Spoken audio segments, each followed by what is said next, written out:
And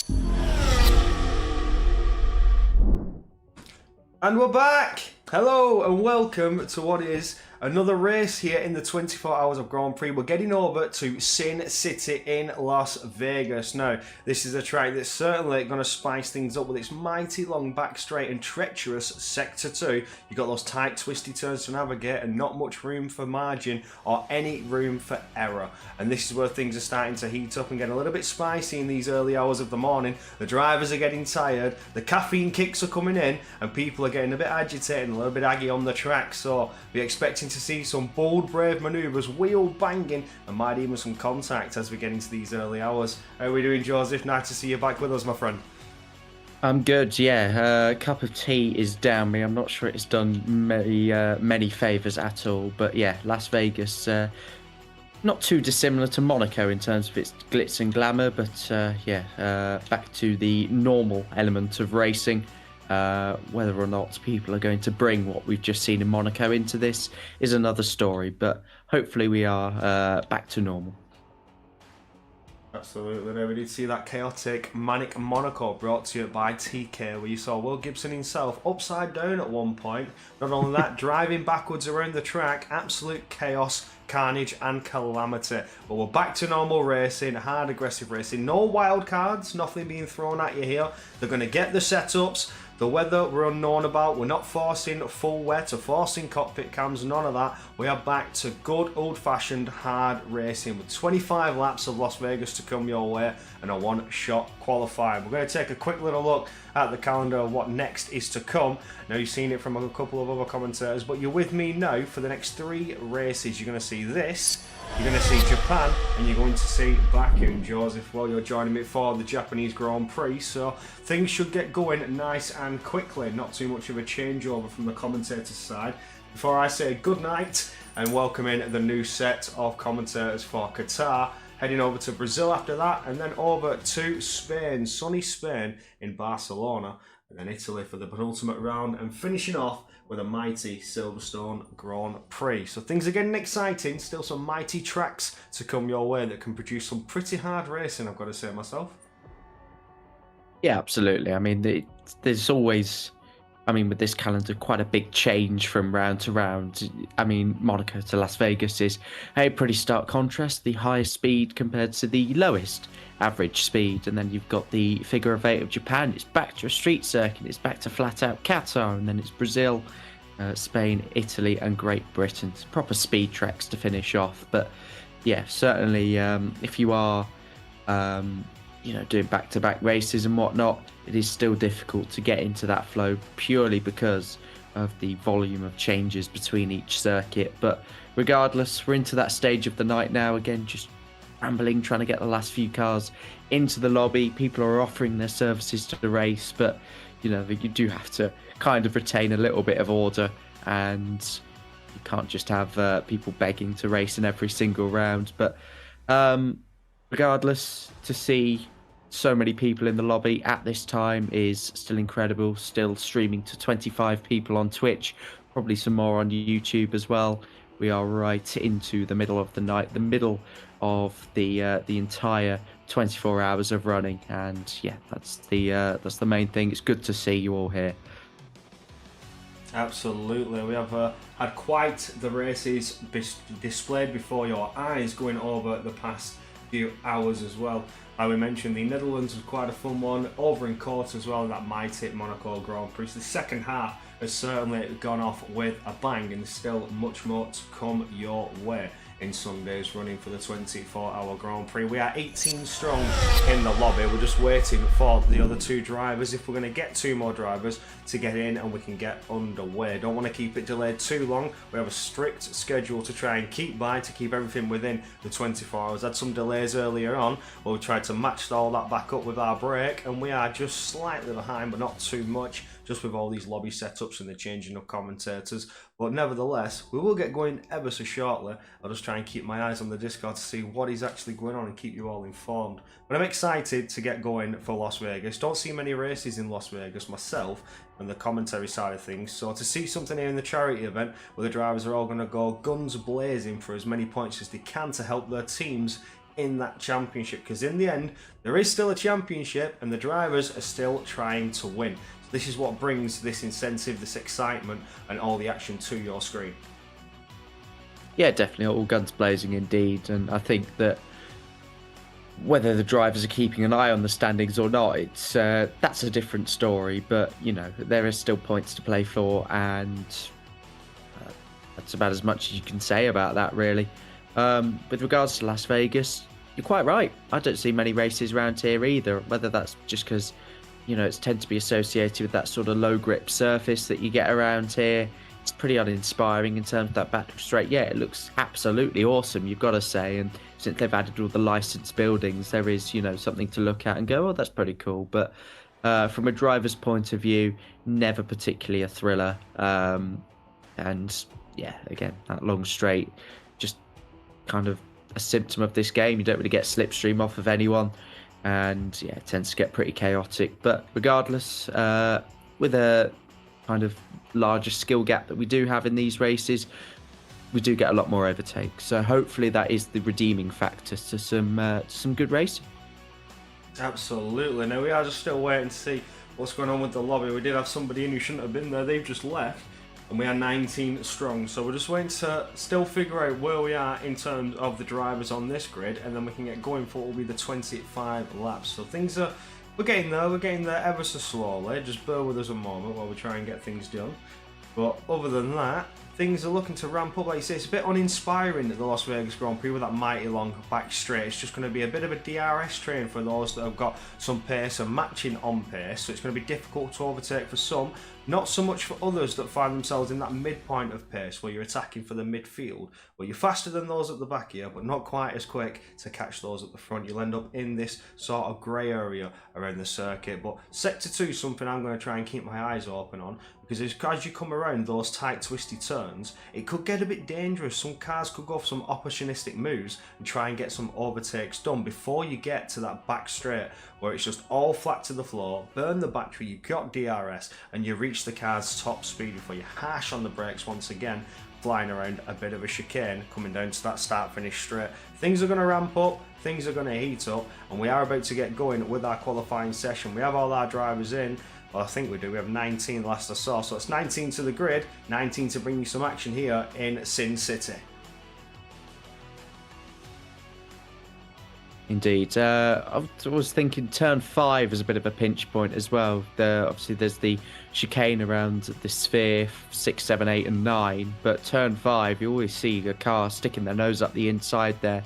And of course, you have to make the decision. Do you go into the runoff, or do you just kind of get met with a solid wall? So, yeah, if anybody's going to try and move there, unlike turn 1 in Kota that we saw a couple of rounds ago, yeah, you haven't got that room for error if anything goes wrong. But it's a one-shot qualifying now, hard on the brakes, fully committed, and yes, night time has descended upon us once again.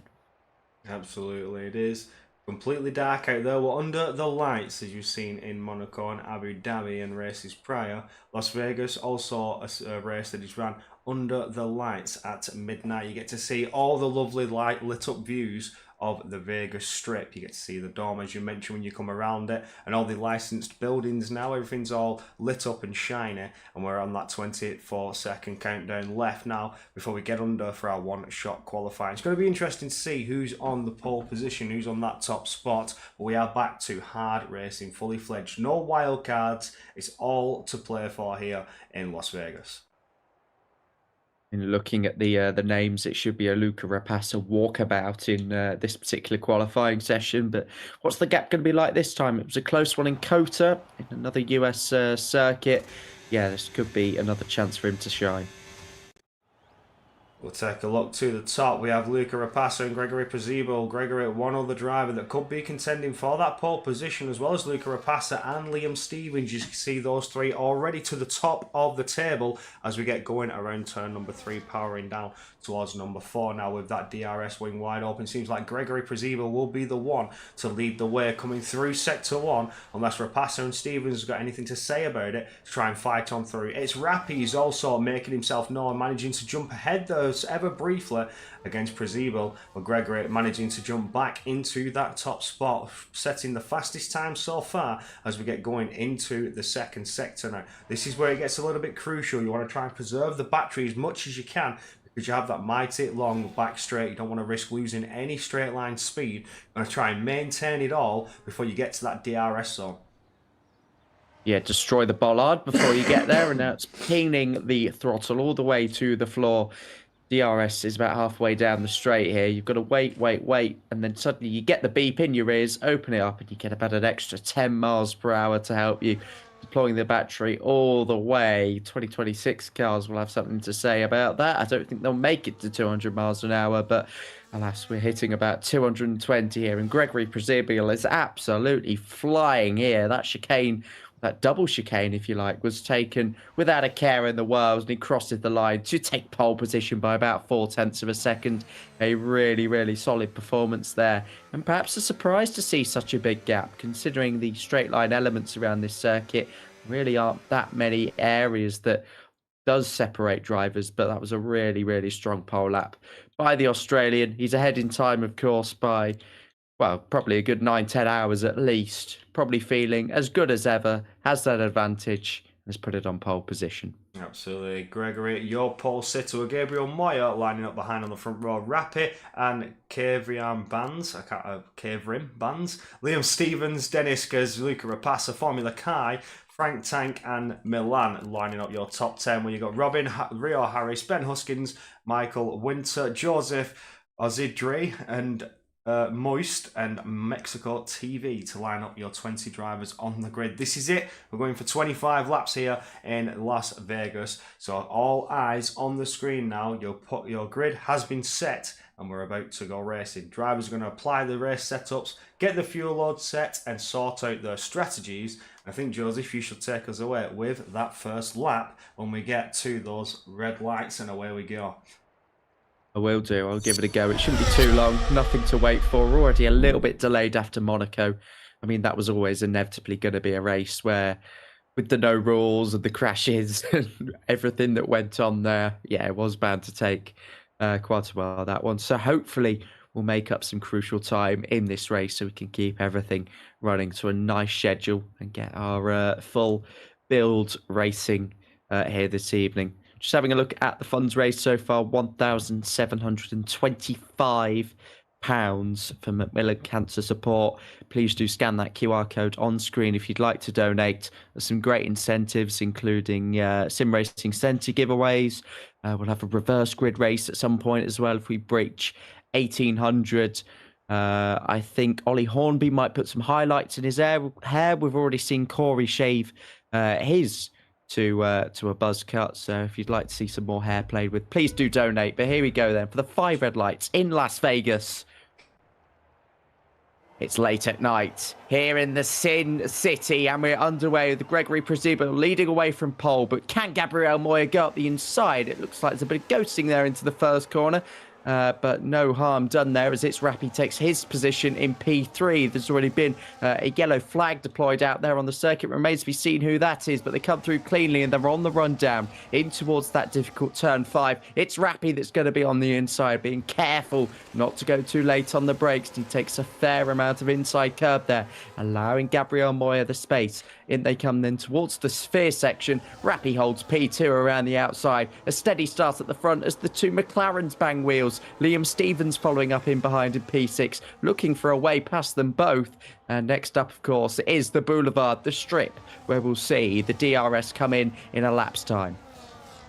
Oh, good start there for Luca Rapassa, getting himself into a little bit of a fight in the squabble after only qualifying in P7, already making it up to P4 within half a lap. So beautiful stuff there from Rapassa, trying to make huge inroads, catch back up to these front runners. Liam Stevens as well, trying to capitalise all over the back of that McLaren of Kavrim Bands, but just can't seem to make his way through. Deniska's also trying to make himself known and get side by side there with Liam Stevens. Will we see a move from Deniska's on Liam Stevens as Formula Kai is trying to close up to the back of these two, maybe it, get an opportunistic move to pull on through. That's Liam Stevens now, does dive on through ahead of the McLaren, which has opened the door for the Deniskas to try and have a go, coming down towards the start-finish straight around the final corner we go. Just no open door as of yet. Formula Car now getting closer and closer still, side by side with Deniskas, goes a long way into turn one. Can he try and pull this one off? There's contact and there's cars in the wall, into the barrier. That's Formula Car. He's been sent for a spin. He's fallen to the back of the order, down into P18. Unfortunate though.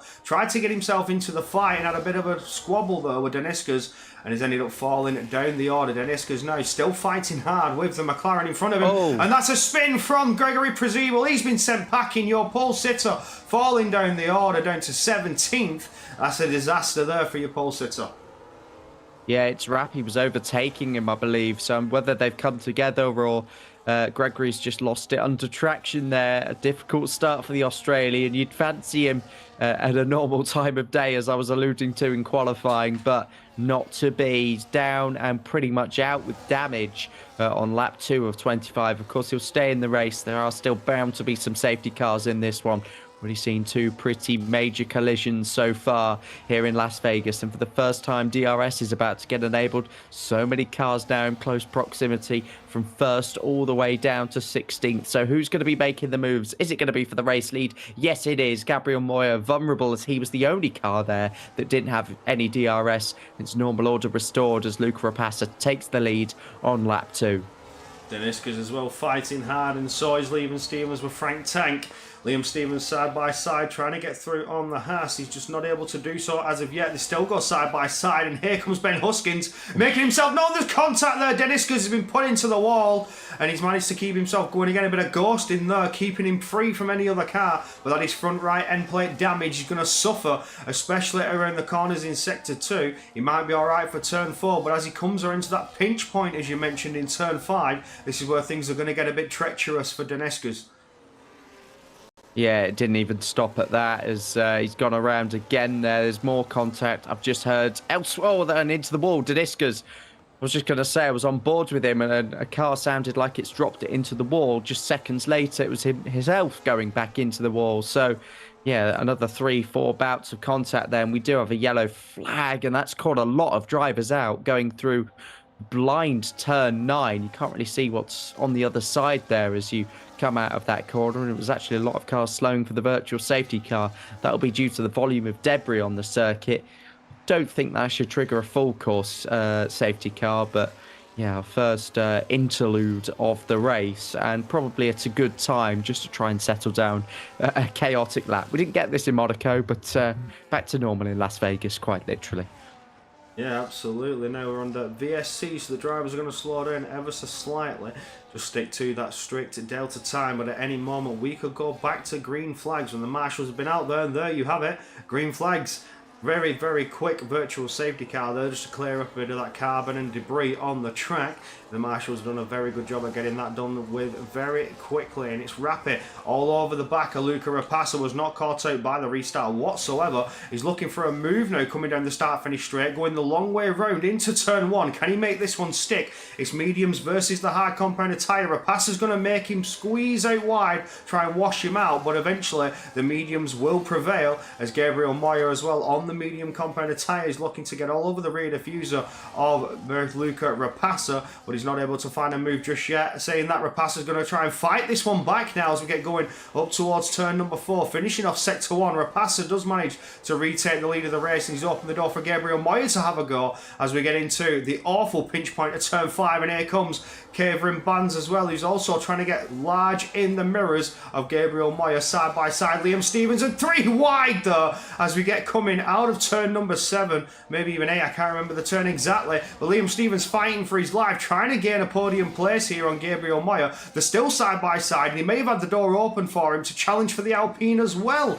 Can he make himself wide? There's 3 wide coming around that turn number 12, and that was treacherous, that was dangerous, but in the end, Liam Stevens is challenging for the lead. Oh my god, look at the state. This is absolute chaos. We're almost 5 wide coming down the strip.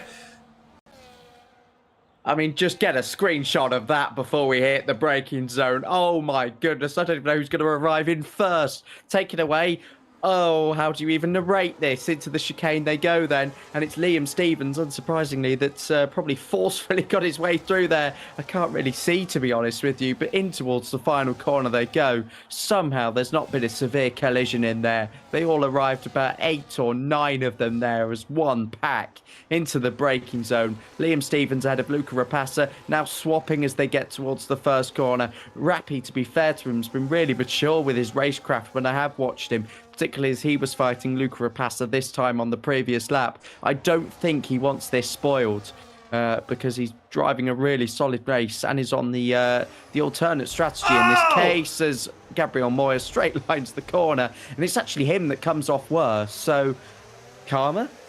Yeah, a little bit of karma there. Just jumped on board with Gabriel Moya though. He just went for a big send, huge contact with one of the Ferraris. So I'm guessing it was Liam Stevens. Liam Stevens, not unsettled by the slightest, still fighting on for the lead of the race. Gabriel Moya pushed all the way down to P17, and there's huge contact once again with Rapassa and Stevens. This is bumper cars, and there goes Kevin Brands straight into the barrier after contact with Liam Stevens. This is absolute bumper cars and carnage. We're at the carnival here in Las Vegas because they're treating it like it's Dodgems. I mean, I'm amazed that nobody is out of this race. The speeds these cars are hitting the walls at this moment in time, peaking at almost 220 miles an hour with the DRS open. On board with Rappy, who's doing 220 himself as Liam Stevens goes to the inside on Luca Rapassa. Ah! Never mind. I've just seen a McLaren fly over him. Ah! And that is a safety car. Okay. That was a straight line from the McLaren of Kevin Brands, and he flew over the top of the cars. What?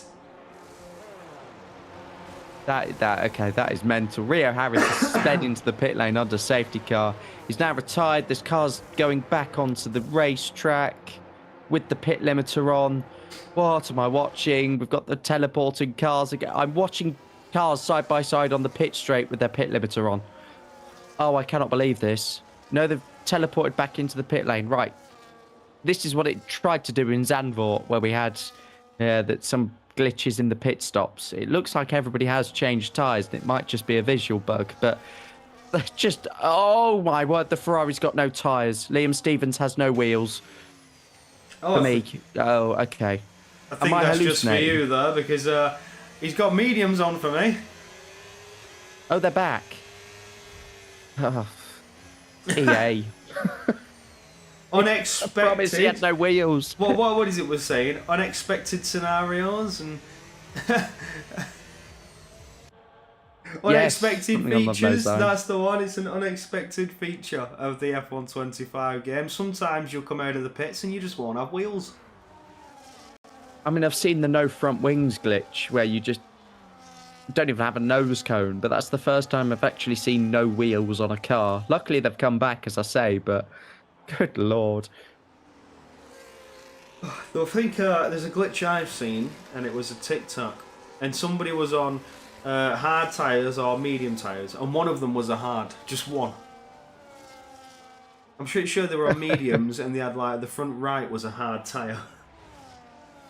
I'm sure Williams did that in like 2016. I don't think it's happened that frequently, but yeah, I just remember a race where the Williams team actually did that. It might have been on Bottas. He's always had a lot of fun in the pit stops. Oh, well, our first safety car of the night in Las Vegas. Was surprised it didn't happen sooner with all the chaos and carnage we saw coming down the strip and down the back straights, and things are already ramping up, and we're on lap 6 now, about to start lap 7 under safety car, and I'm sure the safety car will come in at the end of this lap so we can get back to racing for another 18 laps or so. I think Invade puts it pretty clearly. LMAO, yes. Yeah, absolutely. Because I can't laugh that loudly. Normally it's Red Bull that gives you wings, but today we've got a McLaren. McLaren Monster Energy, mind. Monster Energy is giving people the ability to fly now. Might have stolen Red Bull's recipe.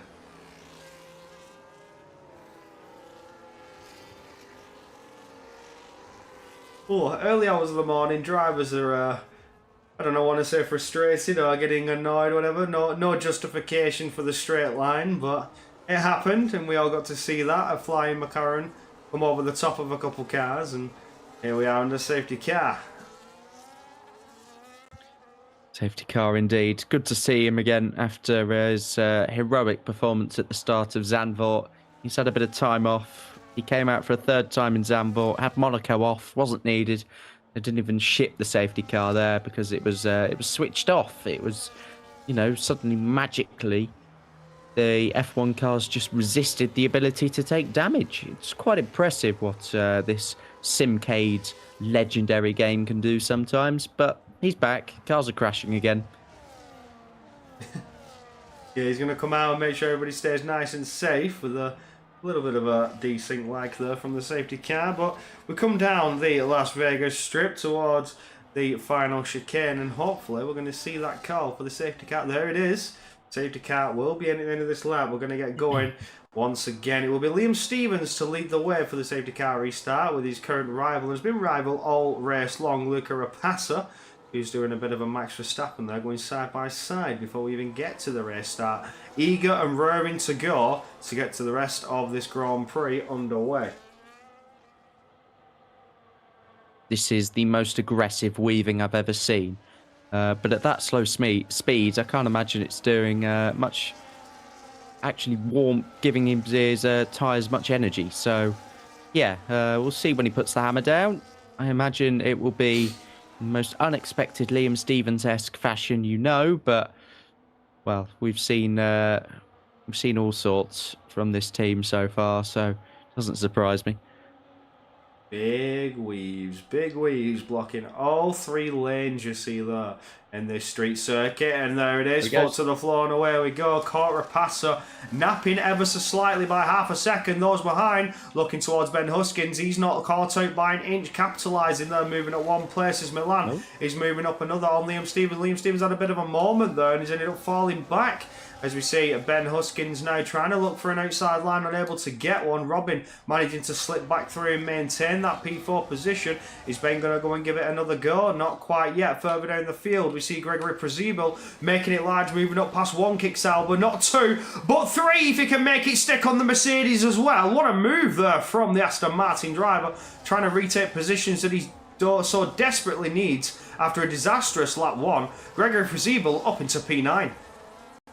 Yeah, he's back in it. Just needs to channel some of that pole position speed now to get him towards the front of the field. Liam Stevens and Luca Rapassa are side by side. Yeah, Liam just went straight on at the first corner. He joined actually quite unsafely, but we'll gloss over that one. It's not the worst thing that's happened. Luca Rapassa up the inside as they go now wheel to wheel down the Las Vegas Boulevard. And, well, who knows how this one is going to end, because it's Milan Langer with the slipstream advantage behind both of them to maybe tuck in the middle. Liam Stevens closes off that lane. Milan Langer now makes it a 3-wide situation with FST Robin waiting in the wings. Stevens defends to the inside. Luca Rapassa breaks later and does actually get that one done. That is a spectacular move, and it all looks actually quite clean in there so far. Rapassa shuffles over to the left, tries to cover off one car, and then suddenly two more arrive at once. It's like London buses. There's 3 wide over the line to start lap 9 of this race. Milan Langer has the lead of this race briefly. Liam Stevens comes back up the inside. This is an impossible scenario, isn't it? Now Luca Rapassa back through the middle. Bit of carbon fibre coming off. I think all is good, though, in terms of front wings. Still, miraculously, they're all still involved in this race. They're all still fighting very hard and aggressively. Here comes Robin now, trying to make himself large, looming into the rearview mirror of that McLaren. Look how much they're squeezing each other to the walls. The walls are very close. There's no room for margin here as you get going in Sector 2. You've got to be careful. It's dangerous. It's treacherous. And just look how tightly packed this field is. You can't make this up as we get continued on racing. It's a huge DRS train. Everybody's within DRS from P1 down to P12. So expect to see a mighty fight as we get get going down into the Las Vegas Strip, as we still see Liam Stevens and Luca Rapace side by side coming up towards this tight turn before we get down onto the battery, maintaining all that speed, building up your straight line speed, ready for the DRS as we're almost 5 wide once again. Take a picture before it disappears, and they're all scrapping hard for this DRS. They are indeed. I don't know who's where in this situation. And there's the big crash. That was inevitable. It was only a matter of time before somebody was out down that straight. The safety car is back out. Sadly, it's Milan Langer in all of that. It just seems to be the innocent bystanders in all of this half the time, other than Karim Banz, who was, well, sending himself over various F1 halos. But yeah, another passenger in all of that. Milan Langer is out of this race. Car staying out on track this time, as Liam Stevens continues to lead the way despite his antics. Well, it has been absolute chaos down that Las Vegas Strip. They're all fighting so hard and they're so tightly packed together, all fighting for the DRS. It's literally DRS games here. They all don't want to be the one at the front when you hit that detection point. You want to pick it up and open that rear wing and shed that drag, save the battery for when you need it most.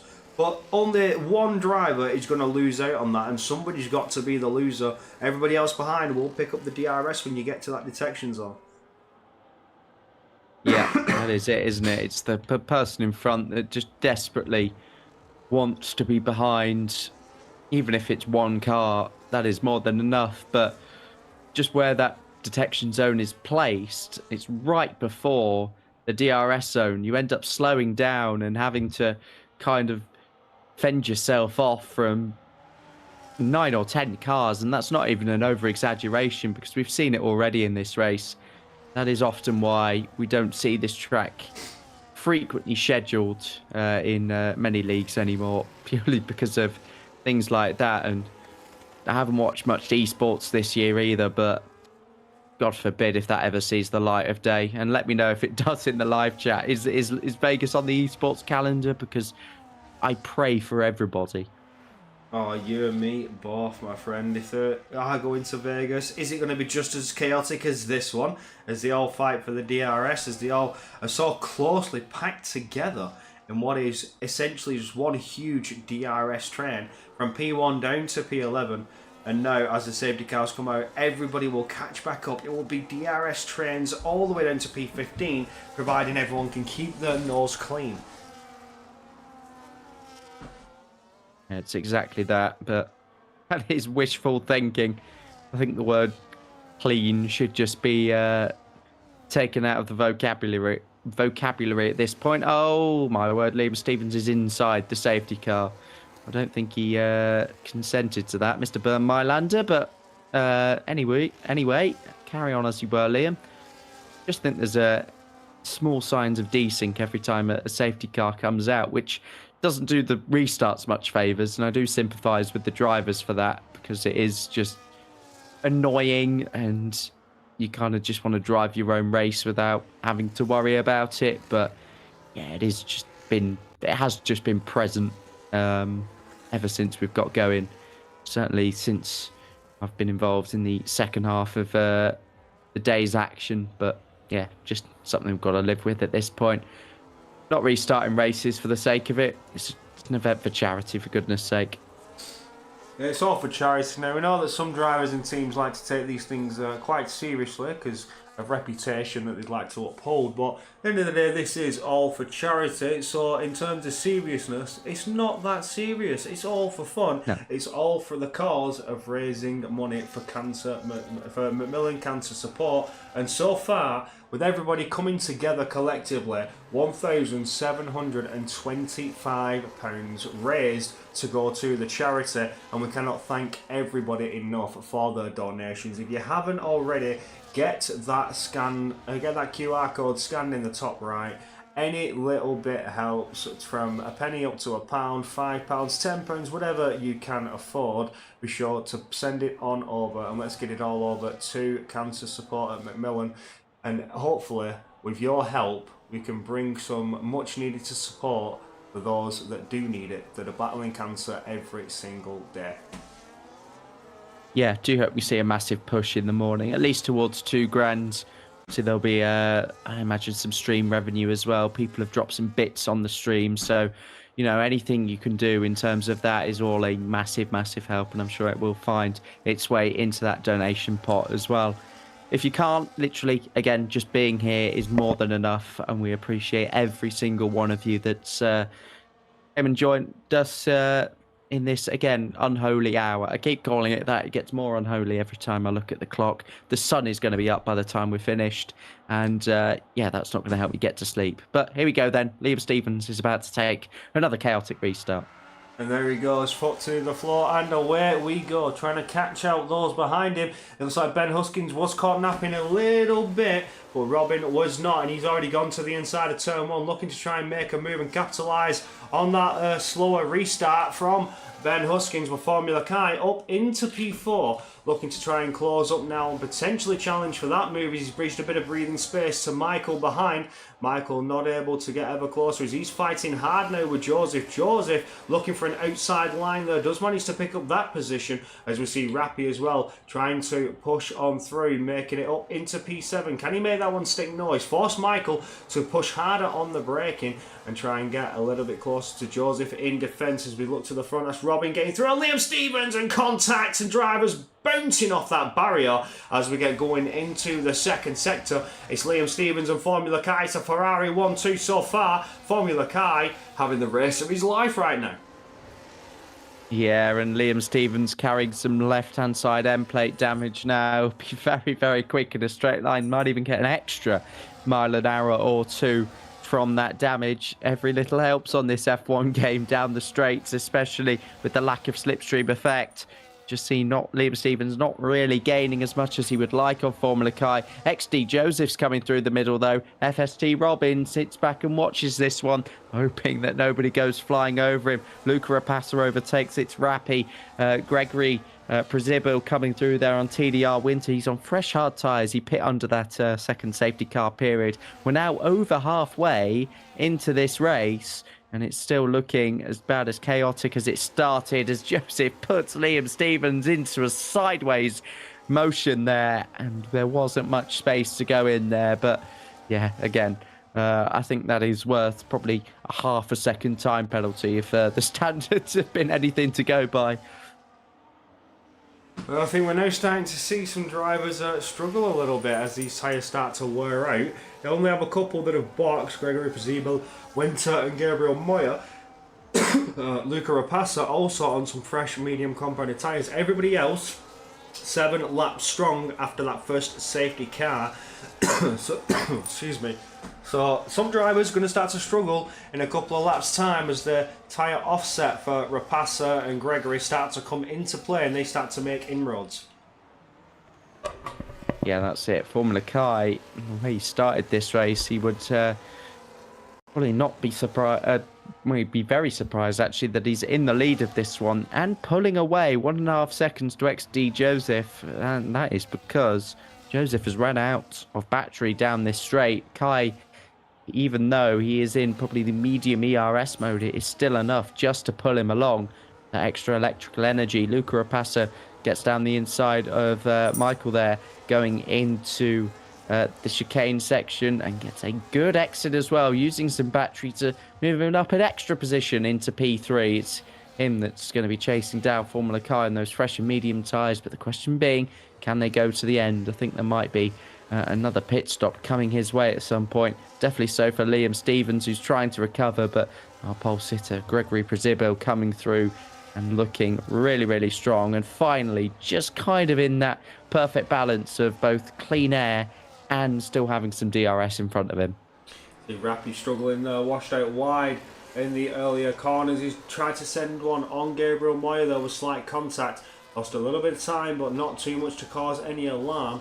He's well within striking distance still, so just slight contact as he dived to the inside, but Not unsettled in the slightest, as you see. A little bit of a wibble and a wobble there from what I believe is Joseph, as he's trying to get through on Luca Rapasso, allowing the door to open for Robin as well to get ever closer still. The Racing Bulls looking for any opportunistic move to slip on through this ensuing battle as he looks there to the inside on Luca Rapasso as the door was opened, and now he pushes on through and sticks close to that diffuser of Joseph. Never mind, we're going to go 4 wide.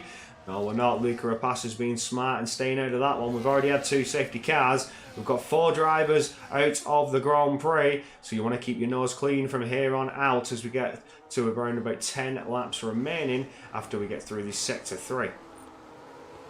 I genuinely think they're forgetting that this isn't actually for the lead at this moment in time. Luca Rapasso was slowing down in the middle sector before even getting anywhere near the detection point, just to try and fall behind Joseph. And then obviously Joseph gets ahead and he wants to slow down at the detection point, and suddenly they've lost about 3 extra seconds to Formula Kai, who is happily strolling out in and extending this lead at this moment in time. But yeah, it's all very, very strange what is going on at this part of the race. Lap 15 of 25. Gabriel Moya now looking to go around the outside of Liam Stevens.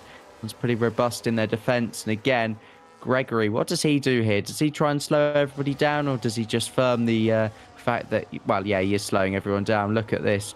Crawling half throttle through the MSG Sphere section of the racetrack, opening up the gap, lifting off, trying to make Luca Rapasso aware that he wants to give up this position. And there you go. That's another couple of seconds lost in front. So, yeah, even for P2, we're seeing games all around the racetrack. Yeah, drivers are looking for unorthodox overtakes. Oh, wow. That was almost robbing into the barrier there. Dropping down to P13. That could have been disaster for the Racing Bulls drivers. We see Joseph now challenging with Luca Rapasso. He's looking for a move. Can't seem to find one. Rapasso blocking the line, weaving left and right, unable to find a move is Joseph. Rapasso's defending that one. He's now going to look to the outside. He's almost been squeezed into the wall. No love, no foul. Liam Stevens, he's still fighting on hard to try and close up to Gregory Prezibel, but Gregory has broken that 1 second of DRS as he pushes on to try and catch Formula Kai. Yeah, indeed. Looks pretty uncatchable at this point, but yeah, it depends on the tyre situation. Ultimately, a spin further back for Ben. Huskins does manage to get away. Side by side between the 2 Hasses. We'll give these 2 a bit of a love. Frank Tank and Aussie Dre 93 still side by side coming through turn number 4. We have a full course safety car again. FST Robin is driving up against the wall. Yeah, it's lost its entire front wing down at turn 5. Must have been some more contact there. The Haas battle was more interesting, to be fair, but yeah, that is a safety car. Kai's lead is wiped. Oh, once again, we reset the order. We allow everybody to bunch back up, and you're going to have to try again to race for your positions. Formula Kai, after almost bridging a 10-second lead, is going to have it stripped away from his hands and told you are going to be under pressure once again. Yeah, and immediately he'll be going, oh God, he's got to deal with the DRS and everything that comes with that. So, yeah, he'll take his free pit stop because he does need to pit again in this race. Couldn't see those hard tyres running all the way to the end, but he'll take his free pit stop and just has to hope that everything goes on behind him in the safety car restart, and then he gets that gap back on again. But there's not really any particular pressure on anybody, even the ones with a rapid reputation. They know they are taking this entirely seriously and are just using this as you know, a fun detox from the massively competitive environments that they race in. Mainly Luca Rapasso, just to name perhaps the biggest achiever on this grid. But yeah, Formula Kai does come into the pit lane. Luca Rapasso doesn't. Gregory Prezibel doesn't either. And everyone on behind Formula Kai now is taking that free pit stop opportunity. But Prezibel doesn't need to box, he will. go the distance on those hard compound tyres. Can't say the same for Rapasa though. He might have 7, 8 laps to do on those mediums. They're already 7 laps old. He's looking at a 15 laps of running. Is that even doable on the medium tyres without being at risk of puncture on a track like Las Vegas with its more abrasive surface being a street surface? Of all things, the tarmac's a little bit different. You'll just get a bit more abrasive on the rubber of the tyres. So it's going to be interesting to see how Rapasa holds up and defends off Formula Kai, who has come out on the freshest hard tyres that you could imagine. He's ready to rock and roll, ready to rumble and challenge Luca Rapasa for higher podium positions. If not, maybe even challenge Gregory Prezibel, because Formula Kai was looking mighty racy before we had this safety car come out. Reached an 8-second gap. Yeah, it was a huge gap indeed. And it has, again, been wiped. Waiting on Ben Huskins at the back of the field. Another one that we've only seemed to turn to, whether they've had a spin or an accident of some sort. But again, it is completely back to square one under these safety cars. Everyone gets a new front wing, fresh set of boots on. Well, some are actually gone on to a new set that they started the race on. That's the case for Gabriel Moya, back on 3-lap old hards, despite making a pit stop just a lap ago. So, yeah, not entirely fast for everybody, but as good as can be. Well, we're all catching up to the safety car now. Some drivers box, some others. Winter's taking a bold risk, so is Ben Huskins. They've gone for the soft compounder tyres. Is that a risk, would you say, Joseph? Do you reckon we'll go the next 8 laps without worry, or are they going to be a bit worse for wear after these 5 laps? They should be out. It depends how they're driving under the safety cars, mainly. We have seen some under the safety car, and that can take its toll on the tyres, but I think everybody, for the most part, should be able to get to the end without too much bother. Well, third safety car of your Las Vegas Grand Prix, and it's been quite a chaotic Vegas Grand Prix. I've got to say, you've had plenty of action, plenty of unbelievable scenes, especially down that main strip, and everybody just fighting for the DRS to the point you see 3, 4, 5 wide moments and just a 10-car battle earlier on in the opening stint. So things are certainly going to ramp up in these final 7 laps, especially for those on the soft compounded tyres. They're looking to make up places lost, especially Ben Huskins. Keeping my eyes on you. Yeah, and even at the front of the field, those fresh mediums are going to be equally as dangerous, if not more dangerous. Liam Stevens is going to be flying off of this restart. It's wrap. He's been really, actually, quite a standout performer in the races that we've seen so far. Not just down to, he's got the right balance between respecting the occasion and not being crazy in his driving, but still getting involved, and in quite an intelligent way. So it'll be interesting to see what he does of this safety car restart. I believe this could be it as we get down in towards the chicane. It tends to call it quite late around here. Yeah, it does. And there we go. The safety car will peel off into the pit lane. Obviously, quite have that top speed edge, so the F1 cars have to slow to a crawl and put the power down as late as possible, because it is only a short run after that start finish line where overtaking is only then permitted. Gregory Prezibel then taking the safety car restart. The pole sitter, who did go around earlier in the race, now takes back his deserved position. Can he hold on?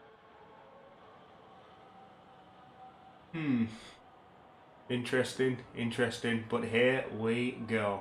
Gregory Prezibel getting ready to lead us away. And he's taking it very slowly. Taking it to the checkered flag. And there we go, all guns blazing, and Formula Car and Liam Stevens are already side by side as we get going. Liam Stevens making the most of his fresh medium tyres, does manage to move up by 1. Now he's trying to get through on Rapasa, that's 2, and he sets his sights on Gregory Prezibel ahead. And as we keep our eyes on the battles behind, drivers looking left and right, trying to make the opportunistic moves to get on through on this safety car restart. And as we see, Frank Tank now side by side in a 3 wide moment. He's got Winter and Joseph for company, but does manage to move up on those positions. As we see Michael as well forced into a bit of a defensive posture as he's looking for the long way around, and there's contact with the Mercedes.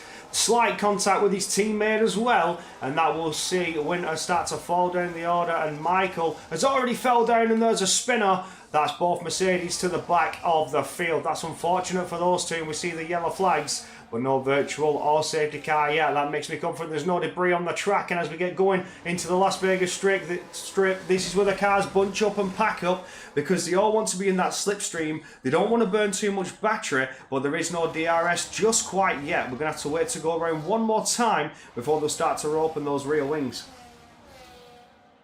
Tank was feeling quite heroic then before the boulevards. He did hit a couple of cars in that and went down to take advantage. Went for a look on P3, now falls back down to P6. It's Rappy taking the brunt of that first there as he now loses position to Joseph. So it's something with the queue of medium runners, but feeling fine has got away on those hards absolutely superbly.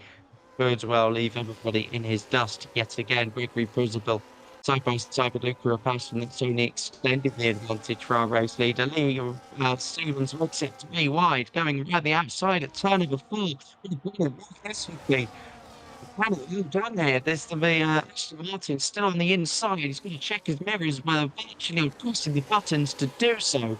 Oh! Gregory does Big accident! Tire, sends Liam Stevens into a spin. The Aston Martin goes himself, and again contact is made, and it's a disaster.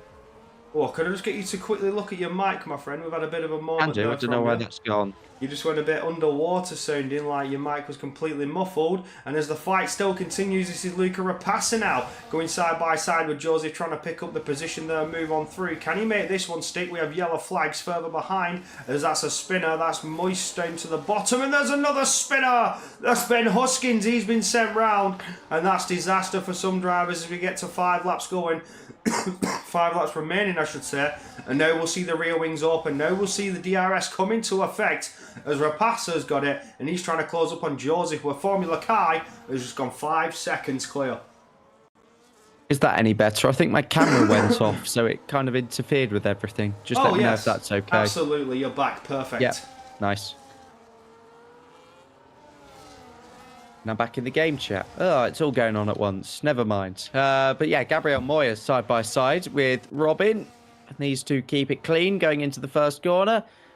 Oh, suddenly there's Liam Stevens that's arrived. I didn't see you there. Where did you come from? Joseph is up into P2, actually. He's overtaken Luca Rapace. So, yeah, those 7-lap medium tyres doing him a massive favour there. Just left him for dead in the space of 2 or 3 corners. Gabriel Moya still side by side with Robin, who's going around the outside on Liam Stevens. Can he make the corner? Oof, nearly.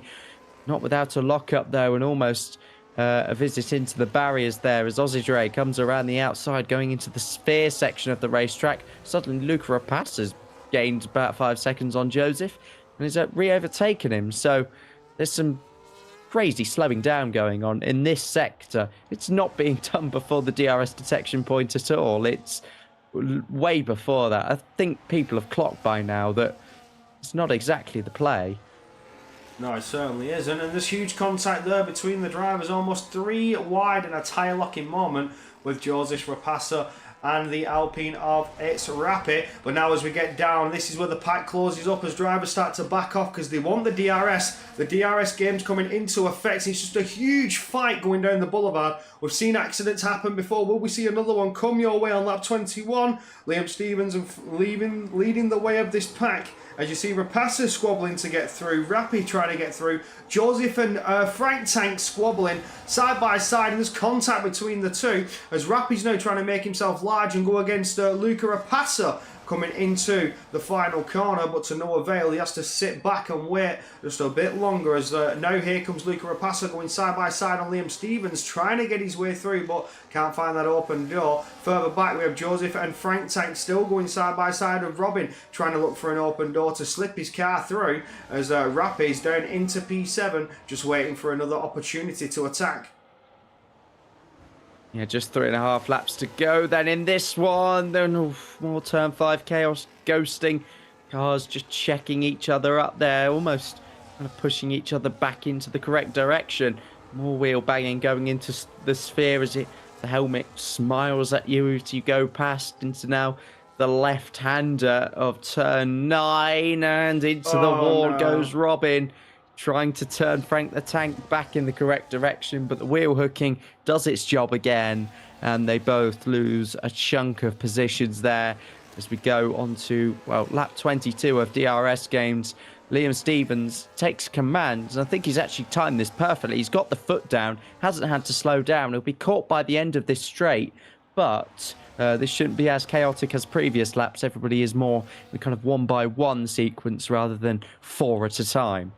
He's burning all his battery. You see that flashing light pop up, and here goes Luca Rapace to the outside, looking to try and go the long way around. Beautifully held off by Liam Stevens. Just managed to have the gap, and there I've just seen a bit of a moment between Rappi and Gregory Prezibel as one car was riding the other, but ignore that. Let's get back to the racing screen as we see Luca Rapace now going around the outside of Liam Stevens, still fighting hard, still trying to take this podium away from him and drop him down another position, whereas Rappi and Joseph are closing up still, trying to get onto the podium, and there's huge contact with Rapace, and he's dropped down to P6, but using that ghosty state, he's able to try and claw his way back through up into P4. Rappi's holding the P3 at the moment as the side-by-side going up towards turn number 4. Is there going to be any contact between the two? Is this going to be a fair, square race? And there's Rappi, huge contact. Commentators curse, I called it out.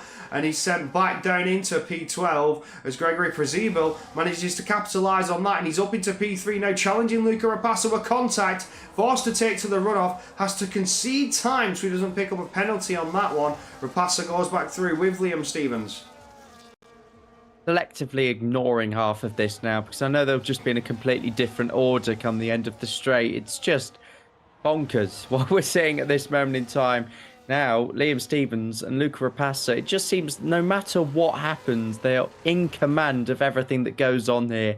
And it's Rappi trying to find a way through. They're forming a blockade. Poor guy just wants to get ahead, man, and get away from this nonsense. But in the end, Joseph and Aussie Dre go through because they covered the left-hand side. There was a gap to form on the right. Liam Stevens suddenly gets DRS and so much overspeed to then take the position going into the chicane, as does Luca Rapace. This seems like some scripting going on. It's every time that they seem to drop so many positions, they always end up back in front. Yeah, constantly switching and changing positions, but Vegas being one of those tracks where it's just so easy to dive into position down that straight. It's so easy to keep exchanging tit for tat, literally snip, snap, position after position, and there goes Osedre sent spinning. There goes the Haas. Unfortunate for him, coming around turn number 1 and 2, just into some slight contact, bouncing off the barrier. And as we keep our eyes on the front, this fight that has been going on for quite some time is still ensuing as TDR Winter now is trying to make himself known and go side by side with Luca Rapace, but unable to do so as Rapace has managed to get back side by side with Liam Stevens. Now in a 3-wide moment, once again, we see the cars riding each other, and I think that's Gregory Prezibel who's been sent spinning and fell down a couple of positions. It's just a bit of a desync moment between regional Wi-Fi connections. We keep seeing Robin all over the top of other cars, although that's not what's actually happening. This is just what you're being shown on your screen. And still we see Liam Stevens, Luca Rapace fighting it out, fighting very aggressively, tooth and nail, coming down this Boulevard strip, all for the DRS on the penultimate lap. Yeah, I've got the playback on the Twitch stream as well. I'm seeing different things to you in terms of which cars are bouncing around. So what we're seeing here might not be the same at all. But here we go. Then arriving into the chicane for the final time. Oh, I say the penultimate time. Formula Kai has crossed the line with a free pit stop to now just go for a final tour on soft tyres. More cars bouncing on top of each other. Yeah, further back there. Do not take that out of context. It's not the time in the... Well, it is the time in the morning for that. We're far past the watershed. That actually there might be the watershed back in place. But regardless, Gregory Prezibel down the inside. Frank the Tank does a double switch back. That was a desync move and a half. I don't know how that car spun out there, but it did. Joseph managing to hold that position away from Gregory. He's going to have to fight it again as we get going into the final lap. Not looking for a too high points position here for Prezibel, which is a bit unknown. Normally see Prezibel up there onto the podiums, if not in the top 5. Just can't seem to get himself there. Was your pole sitter and has struggled all race long to try and convert this into any sort of victories. You know, goes side by side with the Haas of Frank Tank, and he's been sent spinning once again. Commentators curse. I apologise, Prezibel. I apologise. Yep, another curse. Typical at this point. Formula Kai, though, I think he had a 30-second lead. Took a pit stop. It's still 15 seconds. And obviously, Liam Stevens is going to lead this train. And this is where, for the final time, we are going to see some DRS action. Luca Rapassa trying to ignore Liam Stevens. Weaving goes for the gap that wasn't really there. Tries to break around the outside. Robin arrives on the scene. He breaks later. There's cars in the wall. There was a Williams of Moist there into the barrier. Clay wins, but who is going to take second place? It looks for certain like it's going to be Liam Stevens for Ferrari 1-2. Luca Rapassa edges out. It's Rappy and XD Joseph to take P3. And after all of that, still, somehow we got the same sort of order there. But poor Gregory in the end, retiring from that race. Yeah, there was a lot of desync towards the end there. Hard to really pin a blame on anybody in that race, but everybody just having a bit of argy-bargy themselves. I think they're all entitled to it based on how the precedent is. Oh, well, what a Grand Prix. Chaos, carnage, calamity, Joseph. We've seen it all here in Sin City, Vegas. Your race winner, Formula Kai, with a pretty dominant display there towards the end of the Grand Prix, just absolutely gapping the field by 15 seconds. Liam Stephen, Luca Rapassa, Rappi, and Robin, all names that have caught my eye, bringing some absolute insane action to your screen all the way through that. Although we had the safety cars, that was a mighty fine race indeed. Go on, Joseph, who would you say is your driver of the day? Oh, I couldn't really give it to Kai, to be honest, because he didn't really have much to do. I'm trying to fix my camera again, bear with me. But I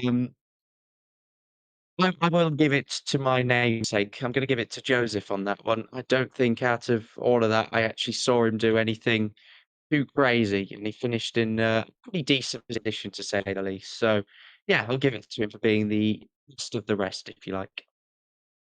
Oh, well, we'll go one more racing round to come up with you, Joseph, and then we'll head over to a comms changeover. But before any of that gets underway, we'll just have a quick little chat. Come back to the camera screen. Uh-oh, I think I'm having some stream issues. That was a bit weird from my side of things. Don't know how that looked on the stream, but things were a little bit glitchy then. Well, things are starting to ramp up as we get into the early hours of the morning. Now 4:45, 4:45 in the morning, we still have drivers coming in from numbers up to 18, 19 per grid, even at the early hours. Everybody's caffeinated, everybody's jumped up on energy drinks trying to stay awake for the rest of the races. I know I'm certainly going to need a coffee. So what we're going to do is we're going to take a quick intermission break while we get the lobby switched over, and in the meantime I'm going to sprint downstairs and get myself a cup of coffee. But don't go anywhere, we've still got the Japanese Grand Prix to come your way in just a few moments time when the lobby is all set, done and dusted. So don't go anywhere, don't turn off your screen, still plenty of action to come your way, and we're heading to Super Suzuka.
and welcome back. It is time for another round of racing. We've had a quick little 5-minute break. I've got my coffee, and I think some people might like my cup. It's a cat. How about that? I'm a cat lover. So I've got my cat cup, we're full of coffee, ready to rock and roll, and it is time for Sonny Suzuka. We are 15 drivers strong in the lobby. Now, Joseph, I don't know about you, but Suzuka certainly is treacherous in its first sector. Got to stay away from those apexes. So what do you think we're going to expect to see here as we get going for these 27 laps? Yeah, I mean, it's a lot better on the newer games. Just properly laser scanned. It looks beautiful, I've got to say. Done a really, really good job with the surroundings of the circuit. But yeah, the S section a real pinch point. We'll see a lot of cars running side by side there and probably squabbling a bit too hard up that hill. But once we get into 130R and whatnot, so apparently my mic's gone again. So I'm just going to do what I did before and reset it, and hopefully that works. But if I do sound shit, I apologise. It shouldn't. That should be better. Let me know. Slightly better, yeah. I don't know what it is. It seems to be like something conflicting ever so slightly. Maybe two things trying to use your mic at the same time. We'll get to the bottom of that. But what I'm excited to see is how drivers are going to approach this race compared to they've approached others, because that sector one is a little bit dangerous. You don't want to hit the apexes. You want to try and stay clear of them, especially if you want to keep yourself nice and safe. Push a little bit too far over it and the car will lose traction, and that rear end will just come round on you. And it's as simple as that when you come around these treacherous S curves in the sector one. As you come back up towards Dunlop curve and back around towards the Degners and stuff, things are a little bit different. Fast corners, you throw it into Degner 1 and back around Degner 2 up towards the hairpin, and then you've got 200R and Spoon Corner, 130R all the way back round. Some corners where you can get side by side and plenty of space to do so. But the first sector, all about survival. If you do end up getting into a side by side moment, all drivers all around are going to have to be careful to avoid that contact and stay clear of those apexes, because the slightest touch and you'll be sent for a spin. I think it all starts around the hairpin, in my opinion. It's the first actual braking zone on the circuit, and it leads you all the way into Spoon and then onwards, 130R, the chicane, and then the start-finish straight. So, yeah, I think everything from there is your real overtaking hotspot. But again, that first sector is just the area where you don't need to take risks. There were a lot of drivers that were unhappy about Las Vegas. They were just saying, come on, guys, what was that race? Let's just be a bit better. So hopefully, you know, the heritage of Japan can just swing the other way in terms of how this race is going to go. Absolutely. So the Vegas Grand Prix was chaos, carnage. You saw everybody closing up, getting close for that DRS down the Boulevard Straight, and it was just absolute carnage. 3 safety cars, and hopefully we won't get any safety cars in this one. We can get a nice clean race, because we are out of wildcards. No more wildcards coming in this Grand Prix or the next. You're just going to see hard racing all the way through. Drivers fighting for positions and going side by side. And what I will say is, to the drivers that are waking up early mornings, good morning and welcome to the Grand Prix, because I know some of you would have gone for some races yesterday, maybe had a couple of hours kip over the night, and you're back early morning getting back to the track. And to those that have raced all the way through, been here for the full 24 hours, you're just as tired as me, and I can imagine. So we're ready to go racing. We have 18 drivers in here, and I'm hoping we will get the full grid before we see everybody ready up and hit the tarmac. Yeah, 5 a.m. Goodness me. Here in the UK, probably a normal time for people to start waking up, I suppose, if people have early morning shifts and whatnot to go to. So, yeah, actually, it is the next day, in my opinion. We've gone past the middle of the night. It is now rise and shine time. And if you're coming into the stream having just woken up again, good morning to you as well. But, yeah, you're quite right, in the lobby, plenty of new faces that we haven't yet seen, or certainly I haven't yet seen tonight, but some equally on their 3rd, 4th race in a row. I mean, that must just be a little bit exhausting, and I think the last thing you want is for people to start pushing boundaries. You kind of just want everything to go and be on autopilot a little bit. So, yeah, it is difficult for some of those drivers, and I think they're the ones that are kind of getting most worked up, or even on the other side of things, want to kind of cause the most carnage and have that title. Absolutely. Well, it's the sugar crash that sees people get a bit aggy when you get to these early Mm. morning races because they're all hyped up on energy drinks and sugary snacks to keep themselves awake and energized for the Grand Prix. As you mentioned, if you're on your third, fourth race in a row, you're going to start to feel it because it's full blown endurance. You can do a 50% all day long, anybody can. When you've done two, gets a little bit different. Just like doing a 100% race, when you're on your third, fourth, or even fifth race, you're going to start to feel it after that. You're going to start to feel a little bit on edge, a little bit nervy, especially with all the drama that we've seen in past races over this event. Things could get a bit agitating for some, and then when the sugar crash hits, oh, this is when you're not going to be feeling it. But what I can say is we're getting ready to hit the tarmac and get this qualifying underway. Suzuka is about to begin. Yeah, it looks moderately overcast. Sun, bit of clouds, just how we like it.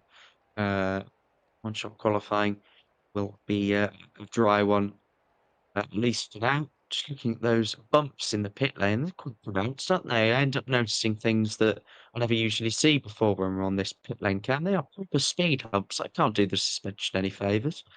Absolutely. Over the individual garages, you can see the inclines. It's like steps, Yeah. step by step, as you come down the pit lane. But we are underway and we'll jump to the front. It seems to be Formula Kai and Will Gibson so far being the fastest of the two before Magnussen has now dived into the fastest spot with Rio Harris now looking a little racy as we get going around the first corner. But now it's Luca Rapassa jumping to the top as you would expect. Liam Stevens also matching suit. Two drivers that you see constantly challenging for high positions and high points finishes. These two are going to be scrapping out for that pole position as we stay on board with Rapassa. You can just see how he stays away from those apexes, not to unsettle the car too much, but I think he's had a little bit of a wiggle in a moment.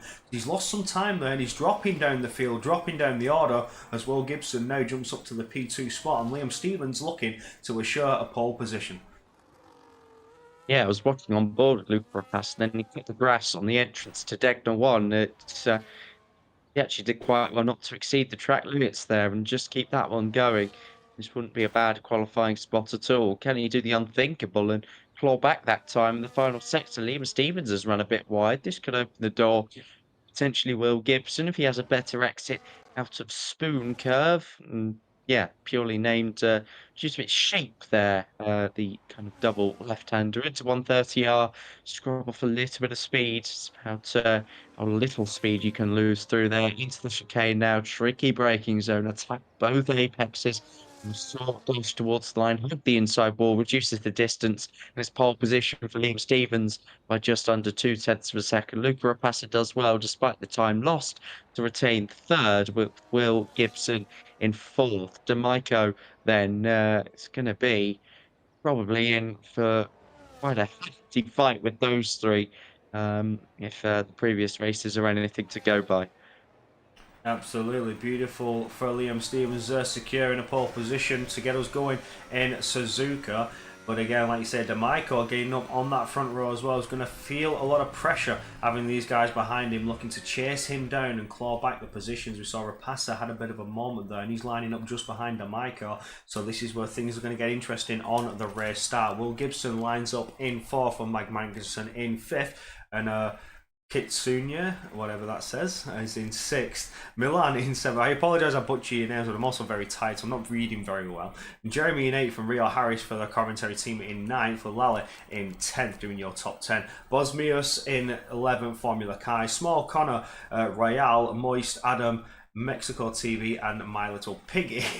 Down in 18th position. What a name, My Little Piggy. I'm just going to call you Piggy. But that's a crazy name to have. Yeah. I don't know where that's come from. I think his profile picture is a Minecraft pig, so I can imagine he's played Minecraft and then gone, "Oh yes, the pig." And probably had like a pig that he kept in a pen, and maybe it's come from that. Who knows? Maybe he'd like to share that with the group. Regardless, more overcast in this one. Looking more like the Zandvoort cloud, so I wonder if we are going to see any sort of similar rain. Maybe not damp enough to wet the entire circuit and not put us onto intermediates. But equally, if we do see that hard changeover, then might be a nice treat for my parting gift this evening. I know you've got one more after this. crazy how you've got going. What coffee are you drinking? It's got to be like triple shot, surely. Oh, it is 2 spoons of coffee. Yeah, I don't have it weak. I have a strong cup of coffee, me. So there's 2 spoons Nice. of coffee, 2 sugars, a little dash of milk, and it should keep me going now until I finish my stint after the Azerbaijan Grand Prix, which is what I'm most excited for. I'm going to be honest. Of all the races, Baku's what I'm looking forward to the most because I'm going to see someone crash at Castle. And I'm just going to say, you are stupid. And it's as simple as that. Because that is exactly what you are if you hit the wall at Castle. You'll just do a Leclerc and you are stupid. But we're here at Sunny Suzuka. And like you mentioned with the overcast, but if it rains here, which it is known to do in Japan, it's not unknown. It's not one of those where you could go, that's suspicious. It's a bit cloudy. Oh no, it could well and truly rain. But the lights are lit. We're about to go racing. That's 5 red lights. And it is all... Go, go, go for the Suzuka Grand Prix. And it's a beautiful getaway from Liam Stevens and D'Amico as well, instantly being caught by Luca Rapassa though. Wow, before we even got into turn 1, Rapassa's looking to charge up and into the lead, trying to make it go side by side with Liam Stevens, but to no avail. He's just going to hold back D'Amico at the moment, sort of pushing back into Will Gibson as he had to back off through the corners though, as Liam Stevens bridges a second gap in the opening turns. What is Rapassa doing? Rapassa's going dangerously slow. He's holding up the entire pack through the first sector, and Stevens has gone 2 seconds clear. Yeah, I'm gonna probably say something controversial here, and I thought maybe Las Vegas. Yeah, it's a quite hated track, and there was a little bit of room just to be a bit of a knob. But Luca Rapassa here, I don't understand this. Why would everybody want damage on the first lap? Why would everybody want to be 3 seconds off the leader? I know it's about helping people win. I know it's for charity, but people have stayed up, Luca Rapassa included, to have a crack at this, to have a real good go. But I think that's a little bit disappointing. Yeah, I'll leave it there. Rapassa just slowed everyone down in Sector 1 and just made everybody lose up to almost 5 seconds there. And now he's pushing on hard to try and get back in front of the pack. And Will Gibson's giving him a run for his money. There's contact between the two there, almost 3 wide moment as D'Amico was trying to make himself known. He's going to try and look to the inside as well, coming down the start-finish straight, but nothing's coming his way so far. Luca Rapassa now as Will Gibson's trying to defend it, coming down into turn 1. D'Amico also looking to try and make an overtake. Rapassa forced the long way round, and Will Gibson having absolutely none of it, squeezing him as much as he can, while also keeping it fair and leaving him adequate racing space. D'Amico staying hot to the Ferrari's rear, waiting for the chance to make it side by side with that McLaren, which could come very, very soon. But Rapassa's doing very well to keep his McLaren in the door. You can see D'Amico there still trying to stay in that slipstream, still trying to go side by side with the McLaren, but it's not pulling it off just yet. A small corner further behind, side by side. Haas is battling hard. Will Gibson still side by side with Luca Rapassa. It's all going on here in lap 2. This is it now. It's just going to be a deliberate act to keep side by side and keep everybody behind. And yes, what you say, I do see the funny side of it. I do, but I mean, D'Amico doesn't want this. So look, he's gaining, can't get through. I mean, it's easy enough to just say, well, why don't you just overtake? But you genuinely can't without getting some sort of retaliation in response. So don't get it. I don't, but see, Milan Langer wants to go through. He's boxed in. Luca Rapassa will surely soon gain up to Will Gibson. Down the inside goes D'Amico. At some point he will have enough and probably just all hell will look loose properly, and we will see cars spewing off. But yeah, this isn't Las Vegas. This isn't a hated track. Much of the best racing I've seen on this game is around this circuit. Let it play out naturally, in my opinion, but they're not going to change their ways just because I've said so in the co-commentary position. But there we go, side by side, just carefully controlling the throttle. Yeah, the mic's sure playing nobody can get through. Apologies to cut you off. Your mic keeps no going bad. Just sorry to cut you off there. Just so keep our eyes on the battle in front. Will Gibson still fighting hard with Rapassa. Rapassa's doing anything he can to keep it side by side. Is Will Gibson trying to push on through? I think he is. Can he make it? He's certainly trying to, but I tell you what, Milan's been given a ghosted state, and Milan's been able to get through all of them. And there goes a dive bomb from Rapasa to try and keep it ahead, and he's just trying to keep himself in front of the entire pack. Milan almost got on through. He's had enough of it. He's had enough of the chaos and carnage, and there he's off and into the gravel, barely keeping it with on the track, and does manage to get back through. DeMico now closes up to the back of Will Gibson, and it is side by side coming out of Spoon Cove. Now try that again. I mean, my mic's been plugged in for about 6 hours. I don't think it's ever done that long of a stint before. I've just kind of left it going, even when I had my my break. So yeah, we'll see how it goes for the remainder. I do have a backup if it goes again. So apologies for that, everybody. Just some teething issues on my end, but yeah, I looked down and away from my screen for a minute. I've looked back. It's still pretty much as we were. You know, there's just no way really of getting through at this moment in time, and anybody who does is only going to be punished. Rio Harris, you know, he's done a lot to set this lobby up. He does the switch back there on Jeremy, and we go again. I'm bored, guys. I'm bored. Come on. Yeah. Just a wall with Will Gibson and Luca Rapasa there. Just an absolute barrier. I didn't mind it in Las Vegas because it's a track where even at the top level, you kind of just sit there. At this point, I advocate violence, I'm going to be honest. At this point, I advocate violence. If people want to take out these two at the front, go for it. Yeah. At this point, I advocate violence. Because Live chat, Robin makes it boring, ruining everything. Coda, this is the opposite of racing. This is just boring. Yeah. It is crazy o'clock in the morning. You know, I'm talking from just my perspective here, but woke up at 9, went to work at 12, got back at 7, came on to do this. I've not slept. Right, there goes Rapasa. Yeah. Whoever that was. Yeah. You get a beer. Fair enough at this point. You get a beer, whoever that were. GG. Yeah, people waking up. if you take him out. Yeah, see, it's like he's mentioned people waking up early hours, people that have stayed up all night. I have stayed up since 6 AM yesterday. I haven't slept yet. I've done the full 24 hours, and the event doesn't end till 1 o'clock. But after my Baku stint, I will be going to bed. But I've been awake for 24 hours almost, and even this, like, people don't wake up for this. People don't stay awake for this. I think there's just morals as well. I think you have to understand what you're racing for and what you're racing in support for. And, you know, you want to put on a good show, but also a fair show.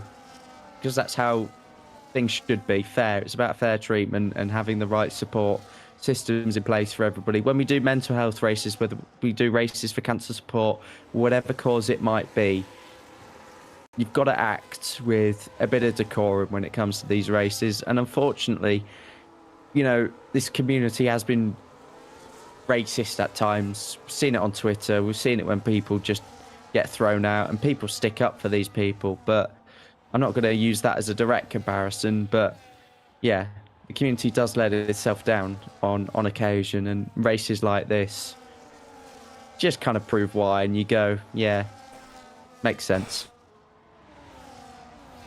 Like, it's a charity event as well, and yeah. I don't understand why you would just ruin a race just because you feel like it, because you think it's funny. Because 2 people, 3 people that are all participating in this think it's funny. There's still 15 other drivers here. Let them run the race. Would ask for permission to sack my stint off and go to bed early, but no, I will happily stay until the end of this one. But honestly, this has been incredibly difficult to broadcast. I feel bad for everybody that's kind of streamed. I know Monaco was, you know, it had the no rules element and whatnot, but even that is still a hard task to try and narrate what's going on. I mean, here it's just Will and Luca are going side by side. Can somebody, like, let these guys know they have, like, our formal permission to just get into them? Yeah. Because they're treating you for mugs. Just do something. Like I say, I fully advocate. This is the one time I would fully advocate for violence.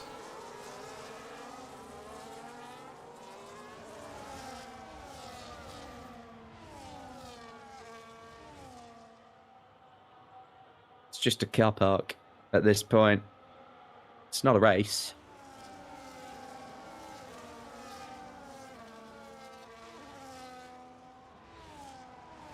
Yeah. Rapasa just completely slamming the door closed on DeMichael there. DeMichael got to run out of spoon.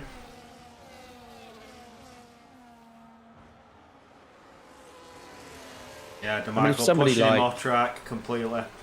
Yeah, it's expected at this point. You know, if somebody was to call this out on social media tomorrow, absolutely nobody would. No, everyone will be on the side of this,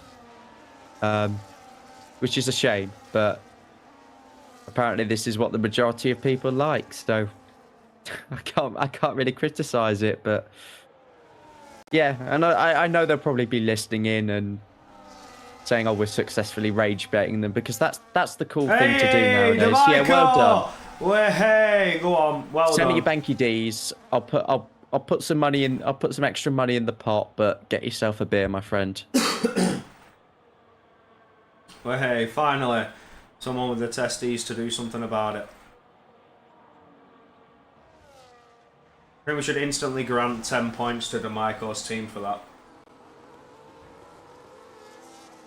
Yeah, well, it makes it. Apparently, there's only an element of griefing where if you spin someone, they just ghost, so you can't properly straight line someone. So that is the best he can do. Sorry, I didn't pick up on that rule when I was looking at the lobby settings, but yeah, that does make sense to why people haven't been as violent as they could be. But yeah,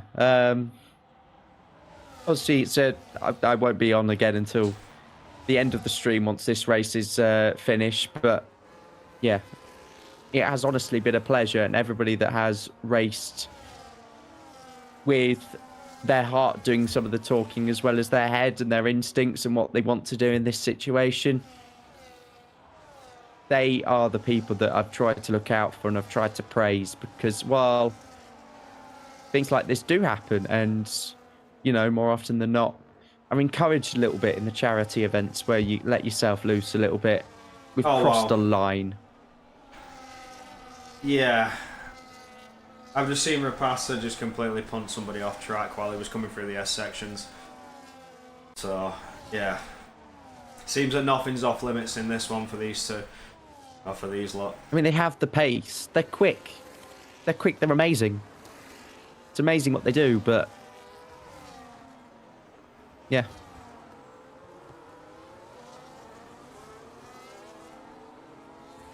Can we leave the charity events to, you know, the ordinary, the regulars?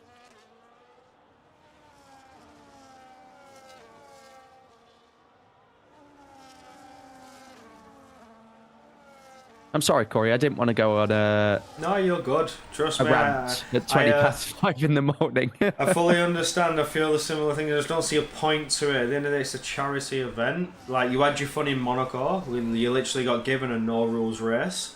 To the point we saw Will Gibson driving backwards and just smashing into people. Like, it was funny. It was good. You had your fun.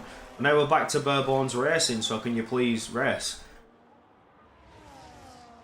There's people making pit stops because you, well, obviously have to. I'm surprised people didn't make it earlier than that just to get out of the situation. But at the pace they're driving at, you'd probably just catch up in a few laps anyway. 32 seconds between Liam and now Formula Kai.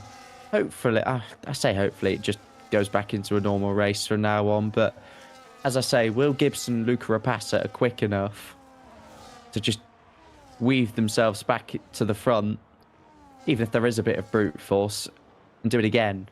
So for the time being, we've got a few normal laps of racing here in Suzuka, but I can't see it lasting for too much longer. Would love them to prove me wrong. I do, but yeah, it's been 9 laps, and I've not seen anything to suggest that that could happen. As we get going into Spoon Curve, nobody's really making any moves apart from DeMichael moving through on Mexico City before we get to the Spoon Curve. So that's a position gain from our people's hero.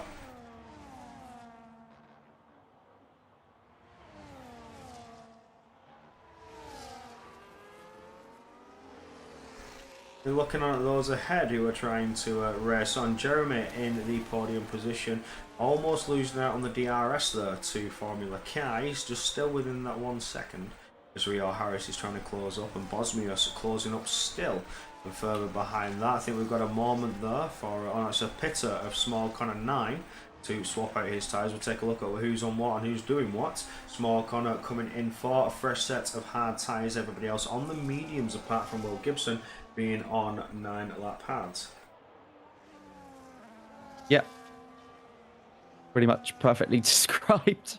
I mean, we've lost. You don't get much side-by-side action in Suzuka. I know that's what they're trying to manufacture. I get that, but yeah, it is nice to see races play out naturally. And when you have strategy that can promote that, then, well, when you lose people's creativity, you also lose that normal racing as well. Yeah, I'm glad it's relatable to people. I'm glad, you know. My mum battled fucking breast cancer 2 years ago. Like, this is an event I wanted to enjoy and sit here and, you know, be proud about how we raised some money for a great cause that she turned to. I'm just watching some mugs, you know, completely tarnish the reputation of a great event. It's like you say with your mother. My mother has advanced ovarian, like advanced stage 3A ovarian cancer. She's been in treatment for quite a while now. She's on PARP inhibitors. So that's a process that I've been going through for the last 2 years as well, taking her for all the treatments and stuff like that. So again, cancer support and cancer research does mean a lot to me, because my mother's been through it twice, and this is the second time. So yeah, to see something like this isn't very nice, and not what you want to see either, when you're just ruining the race for everybody else when such a great event has been hosted. They've raised £1,725, and the early hours of the morning when people are just starting to wake up and complete their part and do their part for the event, join the races, the race just gets completely ruined. So it's, from all accounts, it's not a good look, and pretty embarrassing for those that are participating in, because, you know, it's just morality side of things. It's a charity event. Come on, lads. And nobody wants to be that person that inevitably gets all the stick on social media for, you know, straight lining or trying to grief the people who are doing it. Because, again, nobody wants to be that person that's ridiculed, that's, you know, had the mickey taken out of them because they've tried to just stop something that's wrong. I mean, of course you don't want to do that, but yeah, is what it is. Will Gibson ahead of Bosmus, yeah, rightly giving some back. They're having some afters, don't mind it at all. Cars in the pits, Rio, and now Luca Rapassa as well. Rio's in for a treat, you know, a guy that's worked so hard throughout the course of the night, setting up lobbies, been part of the commentary team, probably been going a lot longer than I have today. Can imagine how tired and fed up he's feeling, but, you know, still trying to play fair, play by the rules, and still make this a fantastic event for everybody. So, yeah. We are somewhat at a calmer level now. Drivers are actually starting to complete part of a strategy and start to bunch up in packs and race each other. So I'm on board with Jeremy at the moment, who's closing up to the back of Kit Sunye.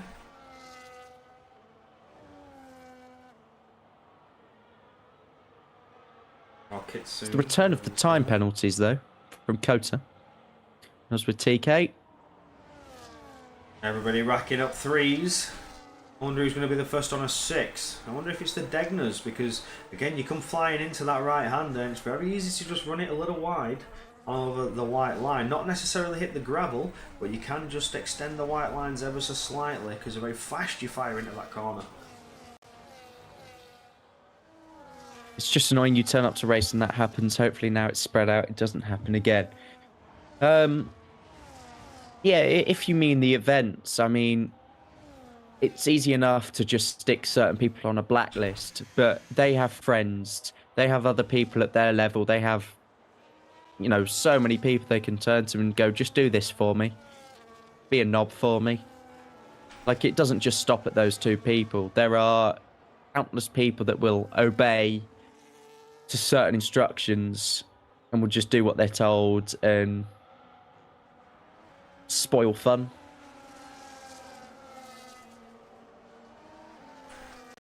Yeah, it's not good. Like, though.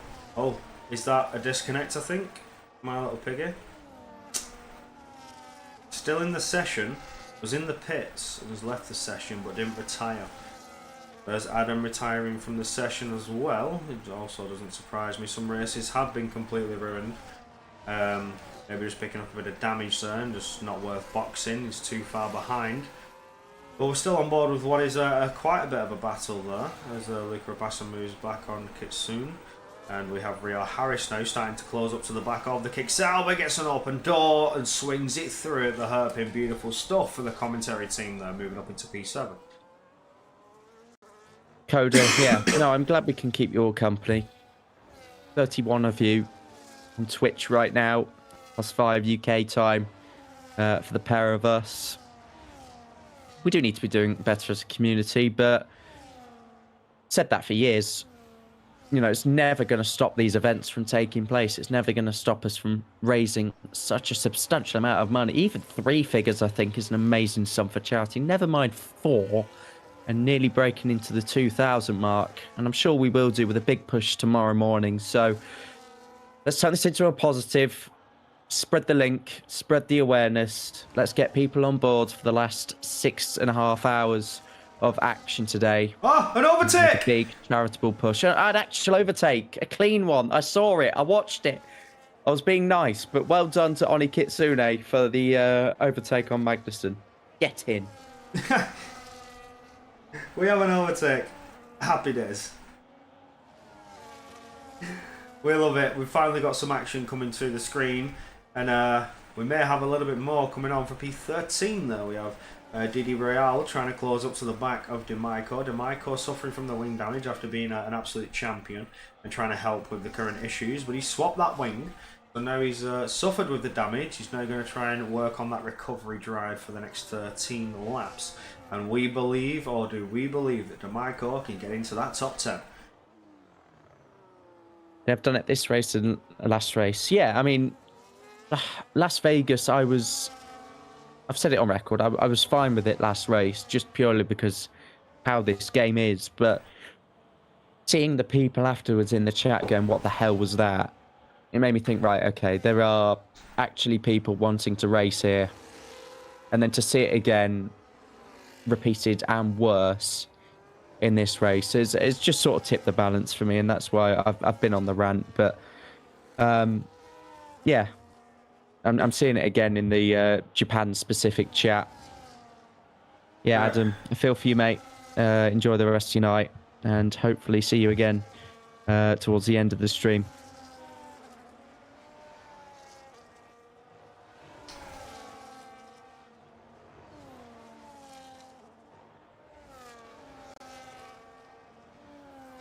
On board with Magnussen, who's had a little bit of a squabble with Oni Kitsune. They were fighting for a little bit.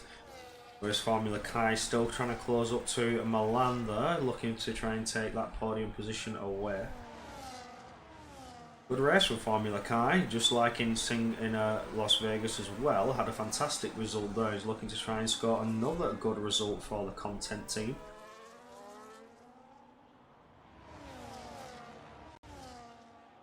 Content team. Yes, we've had great content. This highlights package is going to be good. I can't wait for the Suzuka to just be entirely missed out. Not going to see absolutely anything from Suzuka unless something spectacular happens in the next 11 nice laps. There's Brev. Luca Rapassa trying to follow through. Oh, slipping a slide there from Milan. Struggling on the brakes, locking up the rear, managing to keep control though. Jeremy's closing up now. Jeremy may have a run there to the inside. Gets that rear wing open and is able to push on through after Milan was struggling with the traction coming into the Casio triangle. Yeah, the midfield and rear is the place to be. I completely agree. Ours Joker. on that one. Bosmius is lining up a move on the kick Sauber of Onikitsune. And only 3/10 in that one. Jeremy versus Luca Rapassa. He's got that one done. They're colliding into the Degners. Just keeps it on the track, Luca Rapassa. But yeah, people, again, rightly getting stuck in. We've said it, we've encouraged it. End of story. But yeah, now a queue of cars forming behind Jeremy. Can he keep them at bay? That'll be his task for the next 12 laps, 11 laps, 10 and a half now. Bosmius managing to slip on through on Onikitsune. Sauber and Mercedes battle that main two for a few laps as Kitsune is well close enough to, if you can stay close enough around 130R, to pick up that DRS again down the back straight. The only place you can actually use it to close up to your rivals may open an opportunity for you as Jeremy's giving it another go to Luca Rapassa, but Rapassa's got through on that one.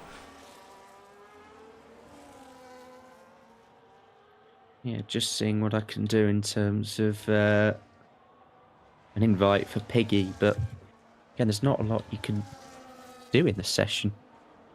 You have to go to settings, don't you? You have to. Well, you can. I think you can invite from the start menu, but it's if you've got them as a friend. But I think you can only access the invite menu. You can't access the add friends from in session. That's it. Yeah. He'll have to add me. Just 1 second, I'll tell him my thing. Yeah, you won't be able to accept in session, I don't think. We'll have to find out when he sends an invite, but nevertheless, try and get Piggy back into the session after a bit of a disconnect. Sat in 17th at the moment, but there's still 10 laps to go on a 4-second gap. If the pace is right, 4 seconds could come down pretty quickly. It's Piggy I'm trying to invite, so if he adds me, I can accept it and then invite him. So that should be the easiest way to do things. Yeah, sorting that now. I stay on board with Milan, who's trying to close up to the back of Jeremy there. But behind that is Rio Harris for the commentary team, currently suffering with a track limit penalty. But he's going to go for a dive into the Casio Triangle there. Oh, that was beautiful stuff. An absolute control of the car. Not even unsettled, not even wibbled and wobbled. Had the position and a perfectly placed car on the entry into the final chicane. So that's another position gain for the commentary team. Now he needs to bridge a gap so that penalty won't be too much of a factor. But even if it did happen, we're under safety car. Oh no, who died? I thought it was a virtual, but is the safety car on track? Yeah. Virtual. We're under VSC. So somebody clip a wall, somebody pick up a little bit of damage there.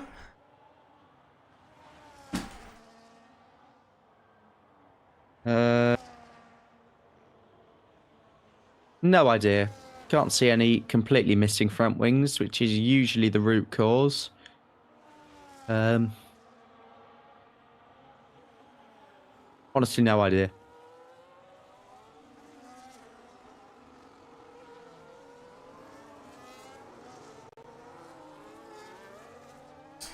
Well, we're still under virtual. There's no yellow car marker on the track. Quite a long virtual in a sense. I was expecting to see that car pop out, but in Suzuka you're just going to be hit with a virtual, and we'll get back to racing ever so shortly. P1 is, do you know, I feel like getting a post-it note and covering the P1 so that it's Formula Kai downwards, because I feel like that's an unfair victory. But we are back to green flag racing for the next 8 laps. The Formula Kai with a 3-second gap over Luca Rapassa.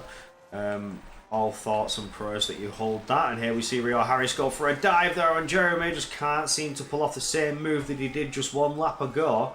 And sits himself in P5 for now. Yeah, still trying to get Piggy back in. I did send an in-game invite, but I've tried Xbox as well now because that's probably a lot easier. Bosmius 10 seconds for speeding in the pit lane. I think somebody said the Merc slowed down, so maybe just driving slowly has caused that. Yeah, missing wing on the Mercedes. left-hand side end plate has gone, so that might have been enough to trigger it. Bit of debris on the track, needs to get that cleared up before it poses a punch of risk for the drivers. Virtual safety car came out and cleared that one right up, but Will Gibson now fighting against Rio Harris and does get through before the hairpin. A little bit of a slide there from the commentary team driver coming into the hairpin, just throwing the car in to get the rotation round as Milan now starts to try and close up to the back of Rio Harris. That's right. 3 cars all in this little pack. Still inviting Piggy. Can't see a thing. Send game invite. There we go. Enjoy that one. Yeah, Milan Langer is lingering, you could say, just behind this. But yeah, Jeremy's done a fair job here. Doesn't feel like anybody's tried to off-put him since Luca Rapassa and Will Gibson have been separated in this race, it could say. You could say, as here comes Will Gibson now, and then we're kind of back to where we were as Jeremy is hopeless in defence without DRS there.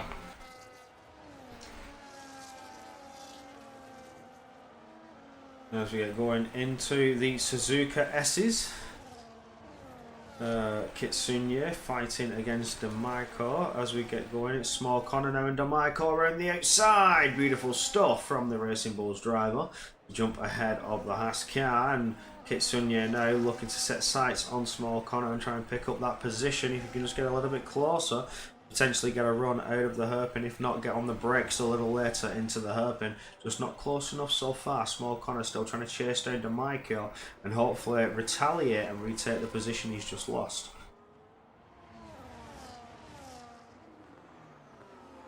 Indeed.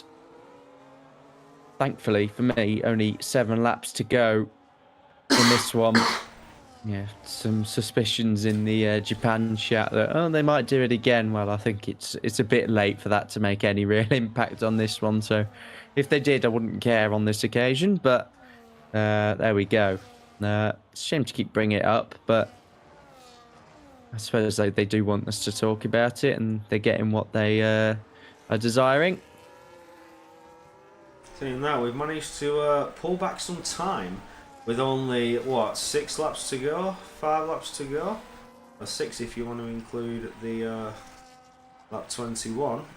No, yeah. No. 7 if you want to include lap 21.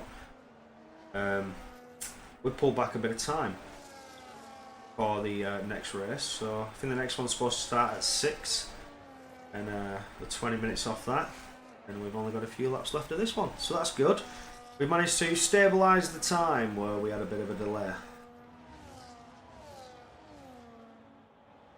Yeah, Monaco set us back a little bit, didn't it? Just how long that one lasted. I think that was close to an hour, just because of how that one went. No rules, corner cutting, driving backwards, all that good stuff. That's wet weather. Yeah, wet weather.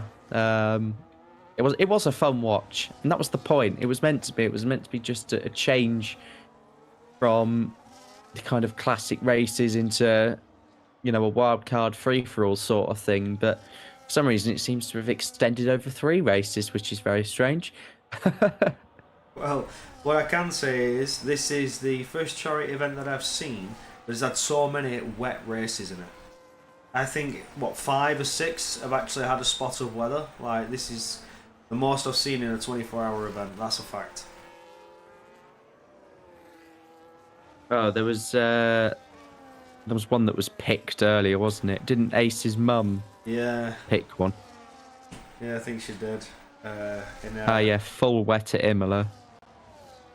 Yeah, early Full hours wet of Australia, the £900. Yeah. And then we've had natural weather as well come into play on some tracks. So, you know, this is the most wet races I've seen in a charity event, gotta say.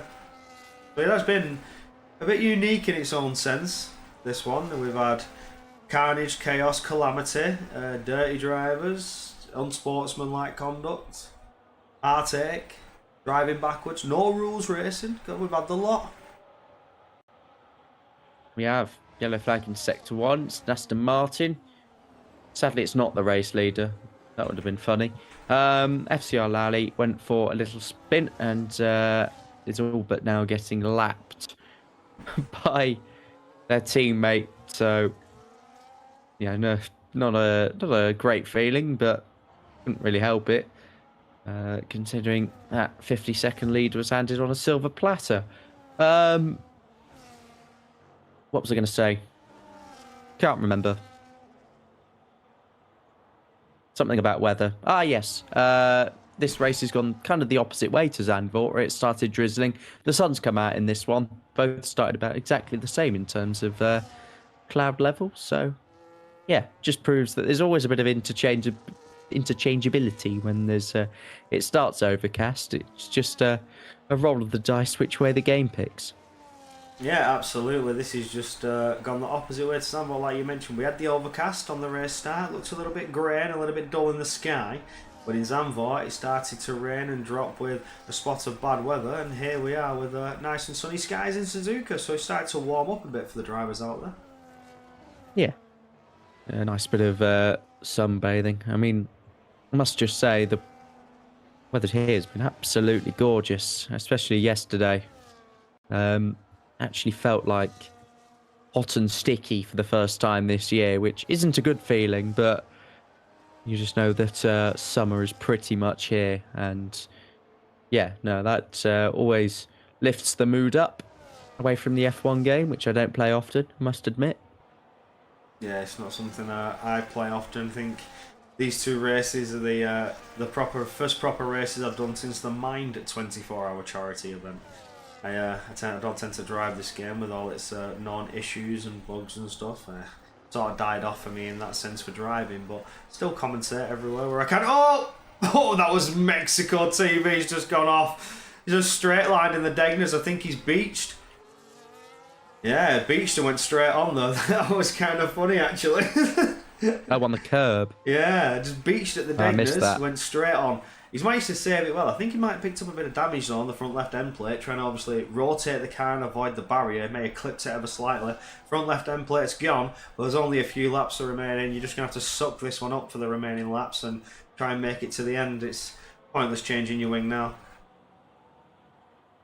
Yeah, people like Mexico TV I feel for, you know, not in because they're quick, part of a team that wants to raise money. And they're not having that, you know, a chance to properly show what they can do, a proper chance to race others. So, yeah, I mean, honestly, fair play for sticking it out. I know there is the points penalty deterrent for retiring, and I know that's probably a little bit frustrating for some that just kind of want to put a race aside when they think it's done. But honestly, full credit and full strength for the people that soldier on through. And if anything, that's what the entire cancer battle is about. It's about, you know, that resilience and belief that they're going to pull through. So, yeah, full credit to everybody that is playing by that and just carrying on going. Will Gibson's overtaken Formula Car. Again, a good overtake. You see, just do that in the first place from the start, and we have a good race. Oh. Do we see the Great Wall of Will Gibson and Rapassa again? Oh, they took each other out! Well, they fucked that up, haven't they? They took each other out. Is that karma?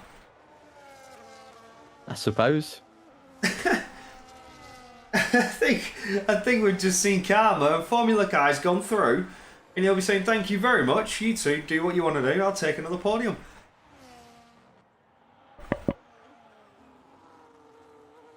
James Stevens into the pit lane. Oh, what a difficult race. Oh, he's had to sweat over this. Absolute sweat, blood, tears, everything. I don't know how he's done it. Incredible performance. He needs to go and race with Max Verstappen. That's what he needs. He's Max Verstappen. With this pace, in 50 seconds. Look at the pace. Incredible. You do the maths. That's not a second a lap. I was going to say that would have been really stupid if I said that. I nearly just actually 1.8, 1.9 a lap. something like that. Max Verstappen pace. Crazy stuff. And he's been able to box and come out on fresh softs for the fastest lap.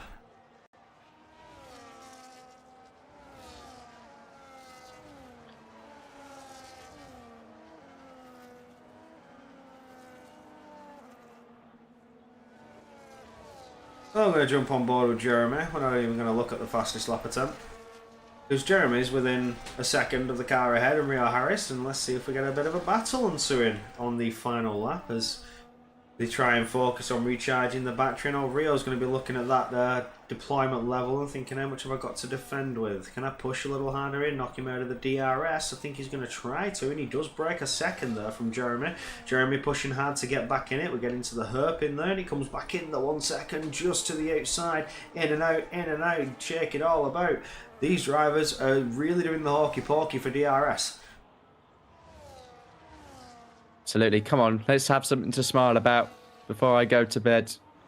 Corey will carry on for one more, but yeah, after me being in a bit of a terrible mood that probably doesn't reflect how I'm actually feeling about this event for the majority of this race, let's have a cracking battle to see this one off. The final lap is underway. Not for these two, though. They will still have one more tour of Suzuka.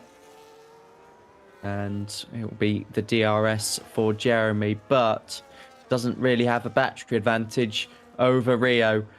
Finally looking at the management element here in this race to some extent. He will gain Jeremy, the DRS doing a lot of the work for him, but he will probably just shave off some of that time going through the S's as that dirty air kicks in. And you see the dirty air now start to affect Jeremy behind. He starts to lose a couple of tenths that he gained there coming down that DRS straight, but he's still trying to push on and gain ever closer. Just a couple seconds ago we saw D'Amico move on through after fighting with Magnussen for P8. We'll stay on board with Jeremy as he continues to push on and try and close the gap. It's almost outside of a second once again as we get to the hairpin. So you can see Rio's just so much better in the first sector. Then as we get going through the second and third, Jeremy just starts to claw back a bit of that time, just a little bit more and a little bit more. Yeah, indeed. 8 tenths gap from D'Amico to Milan Langer. Milan Langer surely on the verge with those tyres. To be fair, made that choice to pit early, put in a mighty good stint to go on and finish 7th in this one. Doesn't look like Jeremy is going to be a threat to Rio. It'll be a pretty anticlimactic end in terms of that battle. As yeah, that just about does it for this race. Another double Ferrari podium, a miraculous win really for Liam Stevens. Rio Harris will cross the line in 4th on the track. Jeremy will come home to take P5 based on that penalty. Would have been nice to see a bit of on-track racing there. To Maiko Adam Magnussen, Rio Harris falling to 9th, and Small Connor rounding up the top 10. Oh, well, a bit of a disaster Suzuka Grand Prix. We're expecting a bit more action, a bit more of a challenge for the positions, but as we get across the line, it is Oni Kitsunie to finish off in 11th, where the rest of the drivers just slowly make their way around the final corner. Both Mercedes drivers coming now, Bosnius and Dia Real, who moves up into 12th ahead of his Mercedes counterpart, before finally we have Mexico TV, who again we feel bad for drivers that have had their race severely affected from the actions of others, but I still have one more to go, and that will be the Azerbaijan Grand Prix before I shall say good night, or better much good morning. I'm going to go and get some sleep after that. But Joseph, thank you for joining me through all of this. I know it's been a bit of a disaster on your final race, and we would like to have left it on a high, but again, amazing to see your participation. You've done quite a lot of commentary throughout the night, and I think you deserve some rest as well now. Yeah, definitely do. It's been just in general a long day, and of course I didn't want it to kind of go out like that, but I've made my feelings felt. But equally, I've had an absolutely great time throughout the night. I've never had, I've been watching these 24-hour events before, but I've never commentated as part of the night stint. So, yeah, certainly a different experience, and I'll certainly be back for whatever's next on the horizon. So, thank you to Corey, thank you to all the admins, thank you for everybody in the live chat for keeping me company. And before we do sign off, I'll echo what TK said when he signed off, and I'll say fuck cancer, a massive fuck you. Yeah, and that does us for Suzuka, and of course, wise words from TK carried on through Joseph, and surely, and a lot of people out there will also carry those words on. Liam Stevens take a much deserved victory. Formula Kyle ending up in second with Rapasa, Gibson, Jeremy Milan, DeMichael, Mag Magnussen, Rio Harris, and Small Connor doing the top 10. That will do us for the Suzuka Grand Prix. We're going to take a quick little break while we do a quick comms changeover. I shall still be here. The stream is going to stay running. But we're going to get in Rio Harris for the Azerbaijan Grand Prix and get over there for my final race of the 24 hours. And that will be me done. And I shall sign off after that. But don't go anywhere. Quick intermission while we swap everything over. And we will be back for Baku.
And welcome back. It's time to get racing in Azerbaijan for the Baku City Street Circuit. I love an Azerbaijan Grand Prix because there's a part of the track that I love to see people hit. It's just a guilty pleasure of mine, and that being the castle section. Join with me for the first time that we've commentated together ever, and I'm quite excited for it. It's Rio Harris. How are we doing, my friend? Are you excited for this one?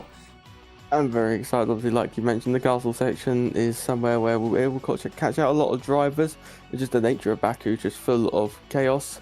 Obviously, moves preferably into turns 1 and turn 3 because that is the it is the only DRS zones on the circuit on those two particular straights. Obviously, Baku was the very long straight. Obviously, there's 4 corners apparently on the main straight through turns 17, 18, 19, and 20. Turn 16 being the most important corner on the circuit because that decides your momentum down the whole main straight. But yeah, I'm looking quite forward to it.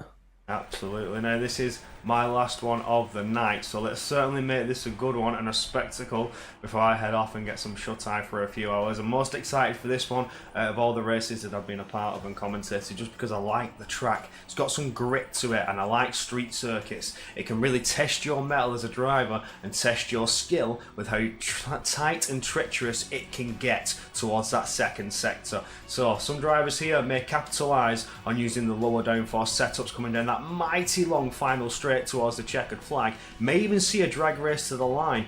Who knows? It's all to play for. You've got a one-shot qualifying, no wild card yet again. The wild cards are pretty much done and dusted with. It's all hard, gritty racing. 26 laps with a one-shot quali, and we are 16 drivers in the lobby. I think we're waiting for 2 more to get in here and participate, and then we are all systems go for what will be the final closing hours of the 24-hour event. We're almost there, people. Currently sat at 6:05 UK time at the moment. Just about 5 more hours to go, and you've made it. That's it. The 24 hours would have elapsed. Yeah, it's been quite a long one, a very action-packed one, especially the last couple of races. Obviously, saw Formula Car win in Vegas, where it was definitely quite a chaotic one, and then that followed in repeat for the Japanese Grand Prix. But now we're in Baku, a track where once again I'm expecting chaos, considering it being a street circuit. But as the drivers begin to ready up as we head into this one-shot qualifying, like you mentioned, not long to go now. We're in the closing hours here of this 24-hour event, and it is, well, as it has been mentioned many times, it's going for a great cause. Absolutely, we've raised quite a substantial amount. Last time I saw it was £1,725 raised. So much so that I no longer have any hair. You'd hit the milestones, you brought out the wild cards, you've seen the chaos and carnage. We had the Manic Monaco brought to you by TK, and that was mighty fine. I think it was yourself as well, wasn't it? Yourself and TK brought you that Manic Monaco. Absolute chaos and carnage. But before we get into that qualifying session, let's take a quick little look at the tracks you've yet to see before the hours have fully elapsed. We're lining up now at the Azerbaijan Grand Prix, just 6 minutes overdue.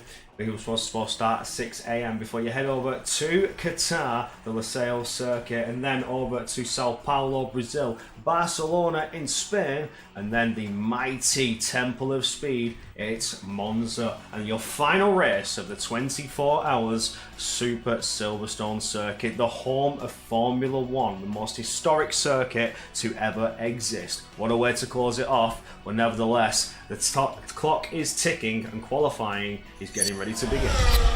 Yeah, not long now until we put foot to the floor for this single lap in the qualifying here. 9, 8, 7, 6, and then 5 seconds to go until we prepare the qualifying session here. 1 and then 0. And we can begin our one-shot qualifying down towards turn 1. We go with all of the drivers. I'm going to watch Milan for this particular lap. He's a decent driver as we make our way through the opening corner of the circuit. Make sure you don't take too much grip in through the opening corner as we make our way down towards turn number 2. Rotating the car, you can cut that curb a lot. Milan, on my POV, not choosing to do it on that occasion as they make their way down towards turn 3. The DRS being enabled as they plummet in towards the heavy braking zone at turn number 3. Get the car rotated and then straight away on the throttle again before turn 4, where you could see a few cheeky dive bombs, and then straight away on the power as they make their way towards the corner where Oscar Piastri crashed in the Azerbaijan Grand Prix in 2025, if you do remember that. Through the chicane we go, and then we make our way towards the corner just before your favourite section of the track, Corey, the castle section, as we flick the wheel in and then instantly get on the power down towards the castle section. We will then climb the hill. Milan taking it nice and carefully. Milan currently sat down in P5. Liam Stevens leads the way from Thomas, then Callum, and then Kart Racer as well. Milan now actually up into 4th, surpassing Kart Racer in the Haas, making our way down in towards turn number 15. Piggy has retired from the session in the Alpine. They will start 16th and last on the grid, and they approach the most important corner on the circuit, turn number 16, as they plummet their way down towards the line. It seems to be that it's going to be Liam Stevens on pole, unless there is any last minute top speed as they make their way down towards the start finish line. Liam Stevens, the last race winner in Japan, looking to take 2 in a row, 2 in succession, as they make their way towards the line. Liam Stevens, it's a 1:37.8, and it's pole position, but not by that much. Thomas in the Sauber is only a couple hundredths away, but nonetheless, the Green Machine is on pole position. Beautiful lap there from Liam Stevens to secure pole position. Took pole, I think, in Japan as well, and he's now looking to be the fastest among the rest. But then you've got a bit of an 8/10 gap from Milan, and then Kart Racer just trying to close up there by just a 10. So far so good for some drivers. Other drivers having a bit of a moment, some slower corners, but that 8/10 gap is quite a margin. But if they keep on the nerve and the push, they'll stay within the DRS. Kart Racer in 4th for Ben Huskins, Callum, Robin, Fuzzy, Invade, Rafa doing your top 10. Mango Slayer, Jessica Ball for the commentary team, ex-CWM boy. I'm going to have to try and reread that later on. But there you have 14 drivers on the tarmac, and then one driver who couldn't seem to get the lap done retired earlier on from the session, being Miss Piggy, my little Piggy, whatever it was. I'm just going to call you Piggy. I can't remember your name again now. But we're getting ready to get underway. So I'm getting tired now. It's starting to hit. The caffeine is starting to wear off. But it's my last session. I'm going to power through this. We can get there. Almost there, people. We're almost there. You can see the tiredness starting to take over. My mind's going a blank now. Oh. I mean, it has been the long one, obviously. I think a lot, you were the same with me. I have not slept one bit whatsoever. I've still got plenty more to do after this, so that will be fun. So as we know, Liam Stevens is on pole, the Italian driver, the Italian stallion, you could call them, as the Frenchman of V&T Thomas will be P2. Milan is P3 for Red Bull, and Kart Racer, the German driver, in 4th. It's an all-British 3rd row of Ben Huskins and Callum, and then on the 4th row it's an all-Racing Bulls lockout of the 4th row, Robin and Fuzzy. But surely not long to go until we begin racing here in Azerbaijan. Expect racing, expect chaos as we go to the 5 red lights. Take it away, Corey. It is 4-5 red lights. The grid is hot. The drivers are ready. It's all go, go, go. And it's a beautiful getaway from Liam Stevens. But Thomas is already looking to try and make a push. So is Milan and Kart Racer side by side as we get going up into turn 1. Pushing on into turn 2. Still side by side as Kart Racer is going to take away that P3 further back. We have Fuzzy and Invade fighting away with AMS Callums and Rafa further back. You see almost 3 wide moments there as the Alpine is put under pressure. A Callum as Invade's trying to also bring the pressure and try and make a move up there, but just can't seem to get his car up there. Robin making moves early on as well, side by side with Ben Huskins. We've seen these two come to blows in previous races, but it's Ben Huskins who's going to come out on top of this battle. Robin's still nice and close behind though. Has he been able to get an open door? Not quite yet, but he's still lurking hot in the rear view mirror, ready to make an opportunistic move, and maybe the move is to come now as we get going to the hairpin there, just before we get to my favourite part of the track. Almost cutting the corner is Robin before we come to Castle Section 1's going to have to back out of it, and that's Ben Huskins to back out of that one. So far so good. A little bit of clattering off the wall there. I just heard it in the earphones, but I didn't see a car bounce off it. So some drivers are already struggling, and that's Rafa. Rafa's out. Yeah, Rafa went off at turn 3 originally, had no front ring, rejoined the circuit, and must have just probably gone straight on in towards the corner just before the castle section. So we have got a safety car on the opening phase of this Azerbaijan Grand Prix. Just the tyres for you here. Everyone on the medium compound tyres apart from 4 drivers. Those being Ben Huskins, Mango Slayer, Wards, and then Piggy in the Alpine. Your 4 drivers on the hard tyres. If we go to positions gained, Wards has gained 4 positions. Jess and Camboy have lost 2. Piggy's gained 2. A-Team has gained 3. Mango's gained 1. Invade has stayed where they started. Into pit lane come a couple drivers, Kart Racer, and then Milan and Invade as well. No, sorry, not Invade. It is I have no idea who it is. It's Kart Racer, Milan, and Robin, as well as Camboy. I thought the bottom 5 drivers all come into pit lane. So Robin, Kart Racer, Milan, Piggy, and Camboy are the 5 drivers to peel into pit lane. So that will promote Ben Huskins into the podium positions then.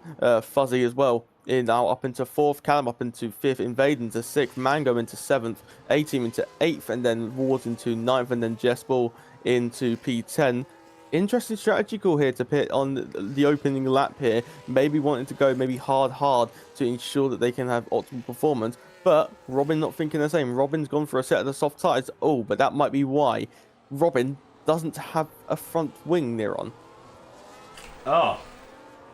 Bit of a moment though from the Racing Bulls drivers. Ended up with half of his left wing and missing the end plate on the right hand side. So he's going to have to box and get that swapped out. Now that's interesting. Probably went onto the softs to try and make a bit of a push and just get the tyre change out of the way so we could go back to the hard compounder tyre.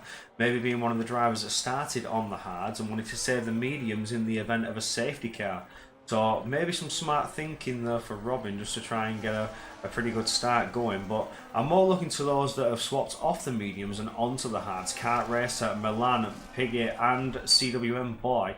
Is this now looking towards the hard stop side of things, or maybe hard to mediums? I would presume hard because of the fact that just the tyre wear is sky high on the rears in particular. Here in Baku, it's just a rear limited circuit where you don't have a lot of rear grip, but then your rears you're sliding a lot. The rears go up in tyre wear, so it is Liam Stevens leading the way. Expect the bottom 5 to be racing. You expect Robin to peel into pit lane as well, just because he's basically not got a front wing. He's got no end plates and he's missing half of his front wing. So down the main straight we go. It will be Robin. You can see him taking that left hand side. Robin will be thinking of peeling into pit lane, which he is now doing, just ensuring he doesn't overtake any drivers. So the Racing Bull driver will peel into the box, and I'm going to presume this to be a set of the hard compound tyres. In terms of the tyres that Piggy started on, Piggy's already gone hard, so Piggy has to go mediums in his next pit stop of his races to be completed in under the regulations. Robin comes in as expected for a set of the hard compound tyres, a new front wing on that Racing Bulls as well, so optimal conditions on that car now. He can go back to proper racing.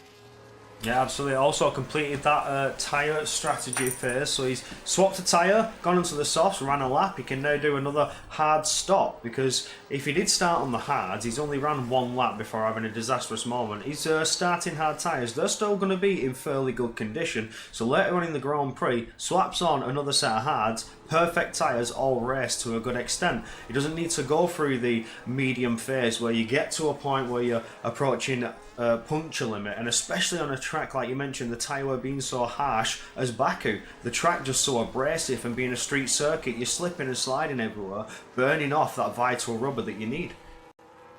Yeah, without a shadow of a doubt, safety car should be in this lap, depending on if Robin can hurry his Racing Bulls along to catch up to the rear of the pack. The safety car will be called in on the exit at turn 15. So it depends if Robin can be quick enough, but it doesn't seem he's going to catch up, as he's just gone straight on, has the Racing Bulls. Maybe that's a bit of strategic play just to ensure the safety car doesn't come in on this lap. I would find it quite funny if it did actually come in on this lap. So through the castle section, Robin goes. Will the safety car be called in? I do not think it will be. It might be a late call if Robin catches up on the exit of turn 16, but as they go through turn 16, Robin making his way through turn number 13. Liam Stevens continues to lead the way. Aston Martin running first and third. The good thing for Aston Martin, obviously, they're not teammates, because there's 20 different teams participating in this event. Only 15 teams remain in this race. We started with only 16, as The good thing for Aston Martin, they're on different strategies, so they won't have to worry about the issue of double stacking unless there is the later race safety car. We will have one more lap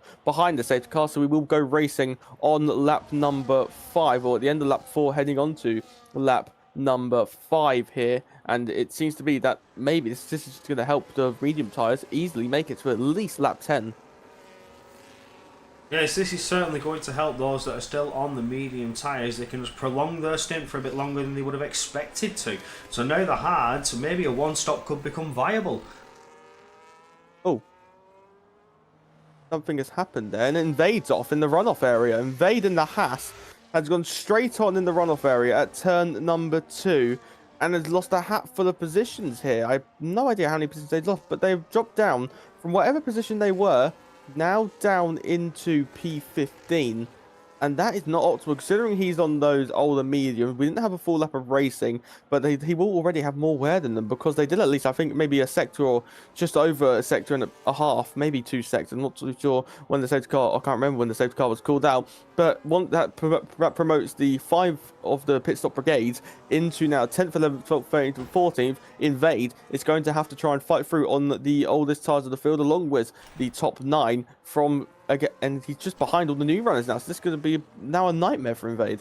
Yeah, he's just really cost himself quite a few positions and even a chance to try and battle with those in front of him. He's got the worst tyres, like you say, and those that have boxed are right there in front of him. He's going to have a heck of a time trying to fight through these lot. Well, the entire pack has caught up. We'll get going in the third sector. You'll see the call pop up any moment now about the safety car coming in, and then we'll see everybody get back to racing speed on board William Stevens, who will take us away with the race restart. Yeah, so it will be the green machine who will lead us away. The Italian stallion is, you could say, based on the flag in the game. Safety car, like you just predicted, will be in this lap due to the safety car being out for the 3 laps in 50% races. They only stay out for 3 laps. So it's going to be up to Liam Stevens how long he waits to get this Grand Prix back underway. We will have 22 racing laps remaining as we go through turn 18 and then turn number 19, which at racing speed, these are flat. Turn 20 is just here. When does the green machine decide to put foot to the floor? It's an all green machine top 3 actually, with a kick Sauber sandwich in between the 2 Aston Martins. Liam Stevens weaving away here, trying to do maybe the Max Verstappen tactic like he did, like when Verstappen tricked Carlos Sainz on the safety car restart, where Thomas started when Carlos Sainz started weaving, then Verstappen went as soon as he was weaving, and Liam Stevens just to make weaving now to get those extra tyre attempts in, as we will surely be foot to the floor very soon. Thinking about it, keeps raising the throttle, and here we go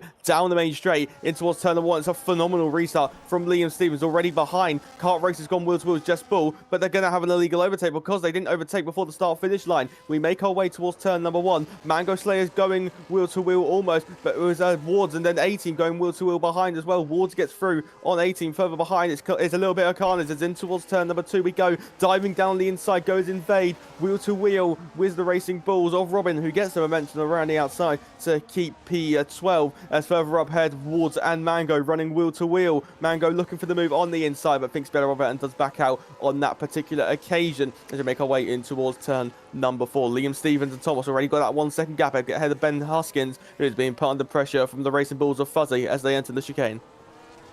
Yeah, we've got Fuzzy breathing down the neck of the Aston Martin driver, Ben Huskins, looking to try and see if any door or opportunity could open for them, but nothing to come so far in that pink liveried Racing Bulls. Quite like that, it's different, looks kind of fancy and a bit shiny for my liking. But as we look on to the rest of the field, a huge DRS train was formed, and as we get to the end of this lap, they will activate the DRS. You'll see it come out of turn 2, and maybe some chances at overtaking before Mango Slayer now has broken the DRS, and he's losing the DRS to the car ahead before the A-team's trying to close up. He's got Milan breathing down his neck. Maybe there's an opportunity to come his way further on.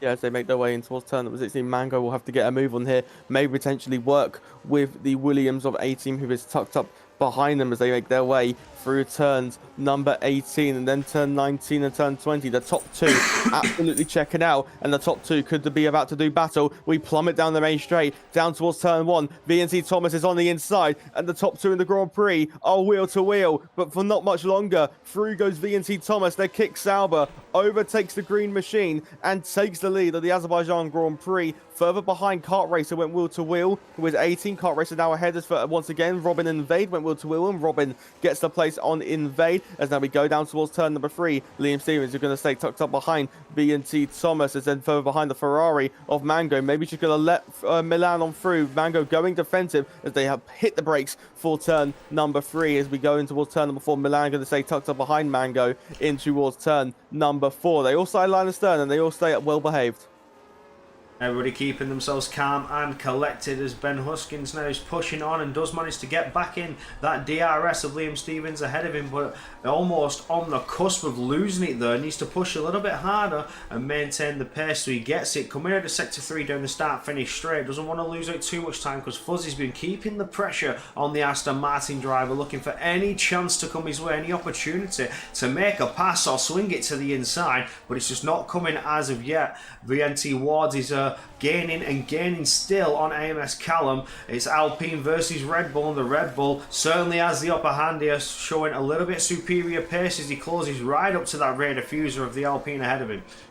As they go through turn 16, instantly put to the floor, and Wards could be thinking of the move. Wards has got double the ERS of AMS Callum in that Alpine as they go through 18 and 19 before the slight little kink of the right-hander of turn number 20. They plummet down the main straight now. It is a straight line towards turn number 1, and Wards is up on the outside, and the 5th and 6th are wheel-to-wheel further ahead. The top two, wheel-to-wheel. Liam Stevens takes the lead as Wards gets ahead of Callum, and positions changing everywhere. Kart Racer now through on Mango, who's lost position to Milan as well. So the Red Bull and the Haas getting through on this occasion as well. Robin will be up next on the Scarlet Ferrari if they can get back within that 1 second window. But as we make our way now back down towards turn number 3. On this occasion, Wards is going side by side now with Fuzzy. The Red Bull looking for the move on the Racing Bulls. Absolutely shoving them through the corner. Moment for Ben Huskins there. Moment for the 3rd, 4th and 5th as they go under the braking zone for turn number 4. The Aston Martin of Ben Huskins keeps the position, but now Wards is going to look around the outside. Wheel to wheel, they're going to run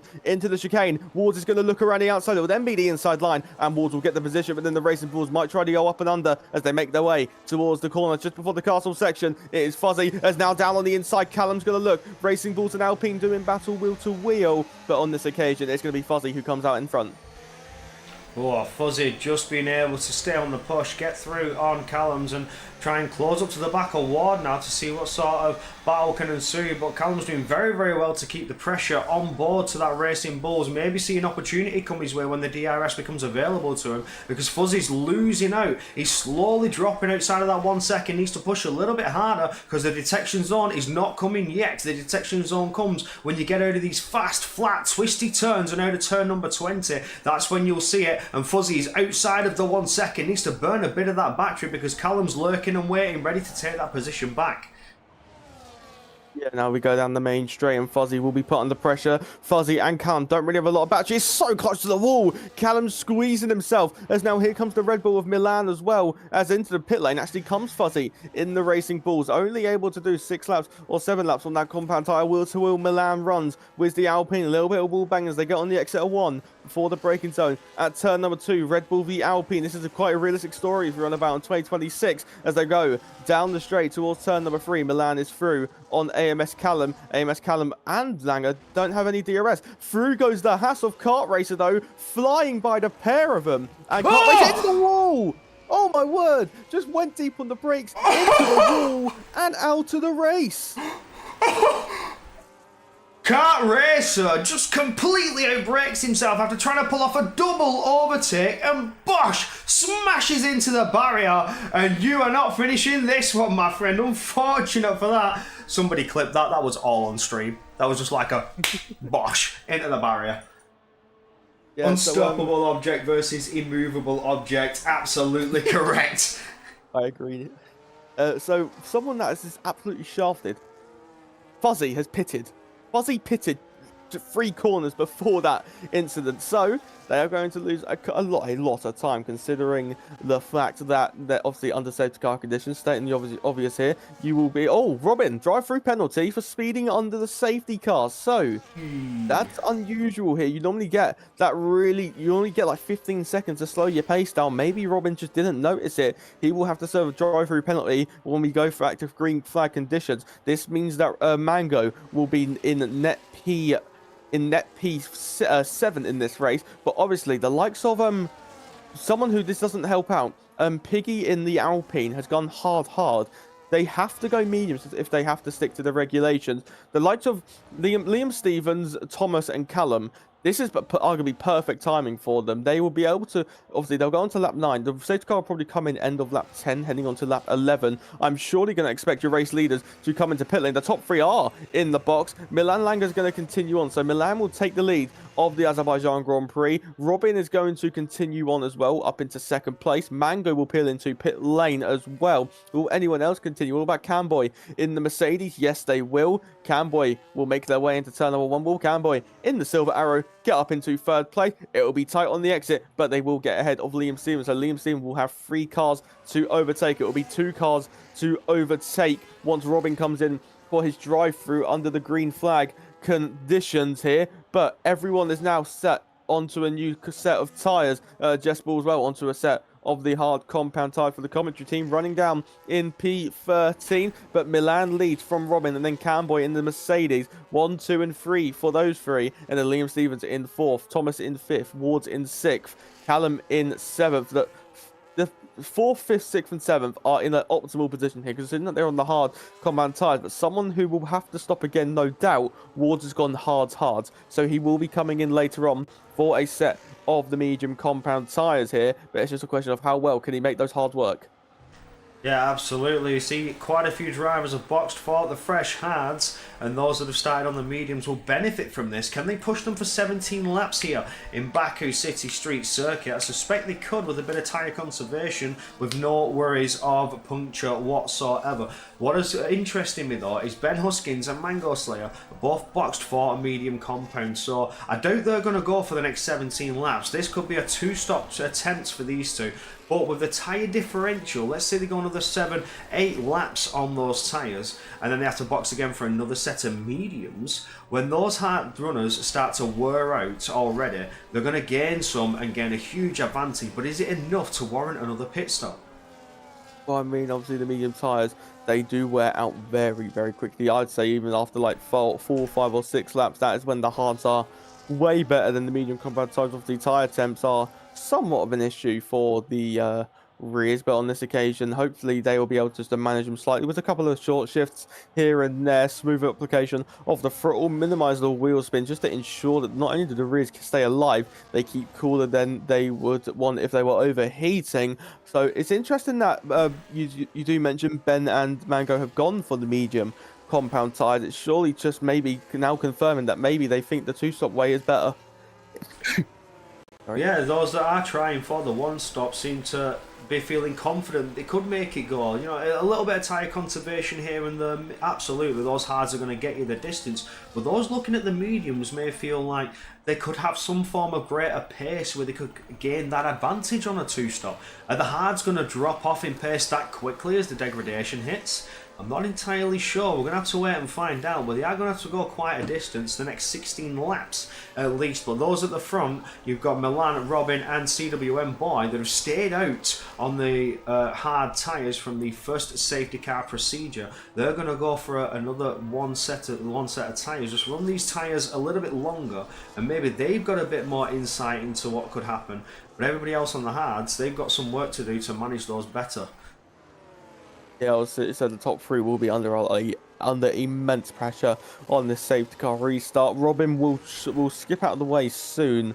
We're under the green flag conditions. Just a question of what lap he wants to serve that particular drive-through penalty. So nonetheless, Milan will lead us down the main straight as we head on to lap 11. This will be our next racing lap, and then Robin in the Racing Bulls in 2nd, and then Camboy in the Mercedes in 3rd. Then every single driver behind has got fresh tyres. Obviously Piggy and Fuzzy on some old hard combat tyres. Piggy, by the way, has gone back to a set of their old hard tyres. They have pitted twice, and they've used hard tyres every single time. The safety car in this lap, Milan will lead the pack. Once again, Liam Stevens will have to sit in fourth for this restart. Your pole sitter, your front row, who was Liam Stevens and Thomas, currently running fourth and fifth, but that is due to alternate strategies being taken by the likes of Milan and Robin and Camboy, as we now await the beginning of the safety car restart here in Baku to put us underway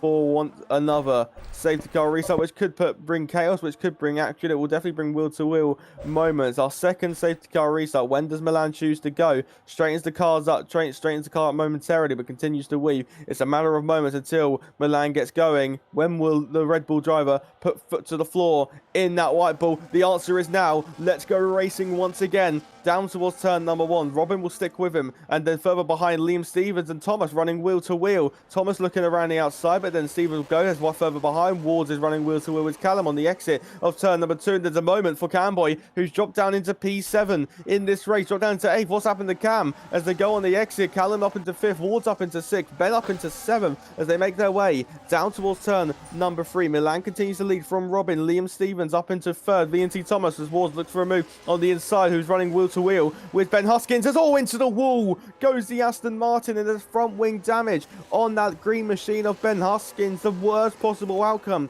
he could have had, as Invade now running wheel to wheel with Camboy. In towards the chicane we go. The Mercedes was looking around the outside of Mango Slayer, who's now up into the top 10 in this Grand Prix, but Milan is starting to build an advantage out in front. The gap up to 7.5 tenths.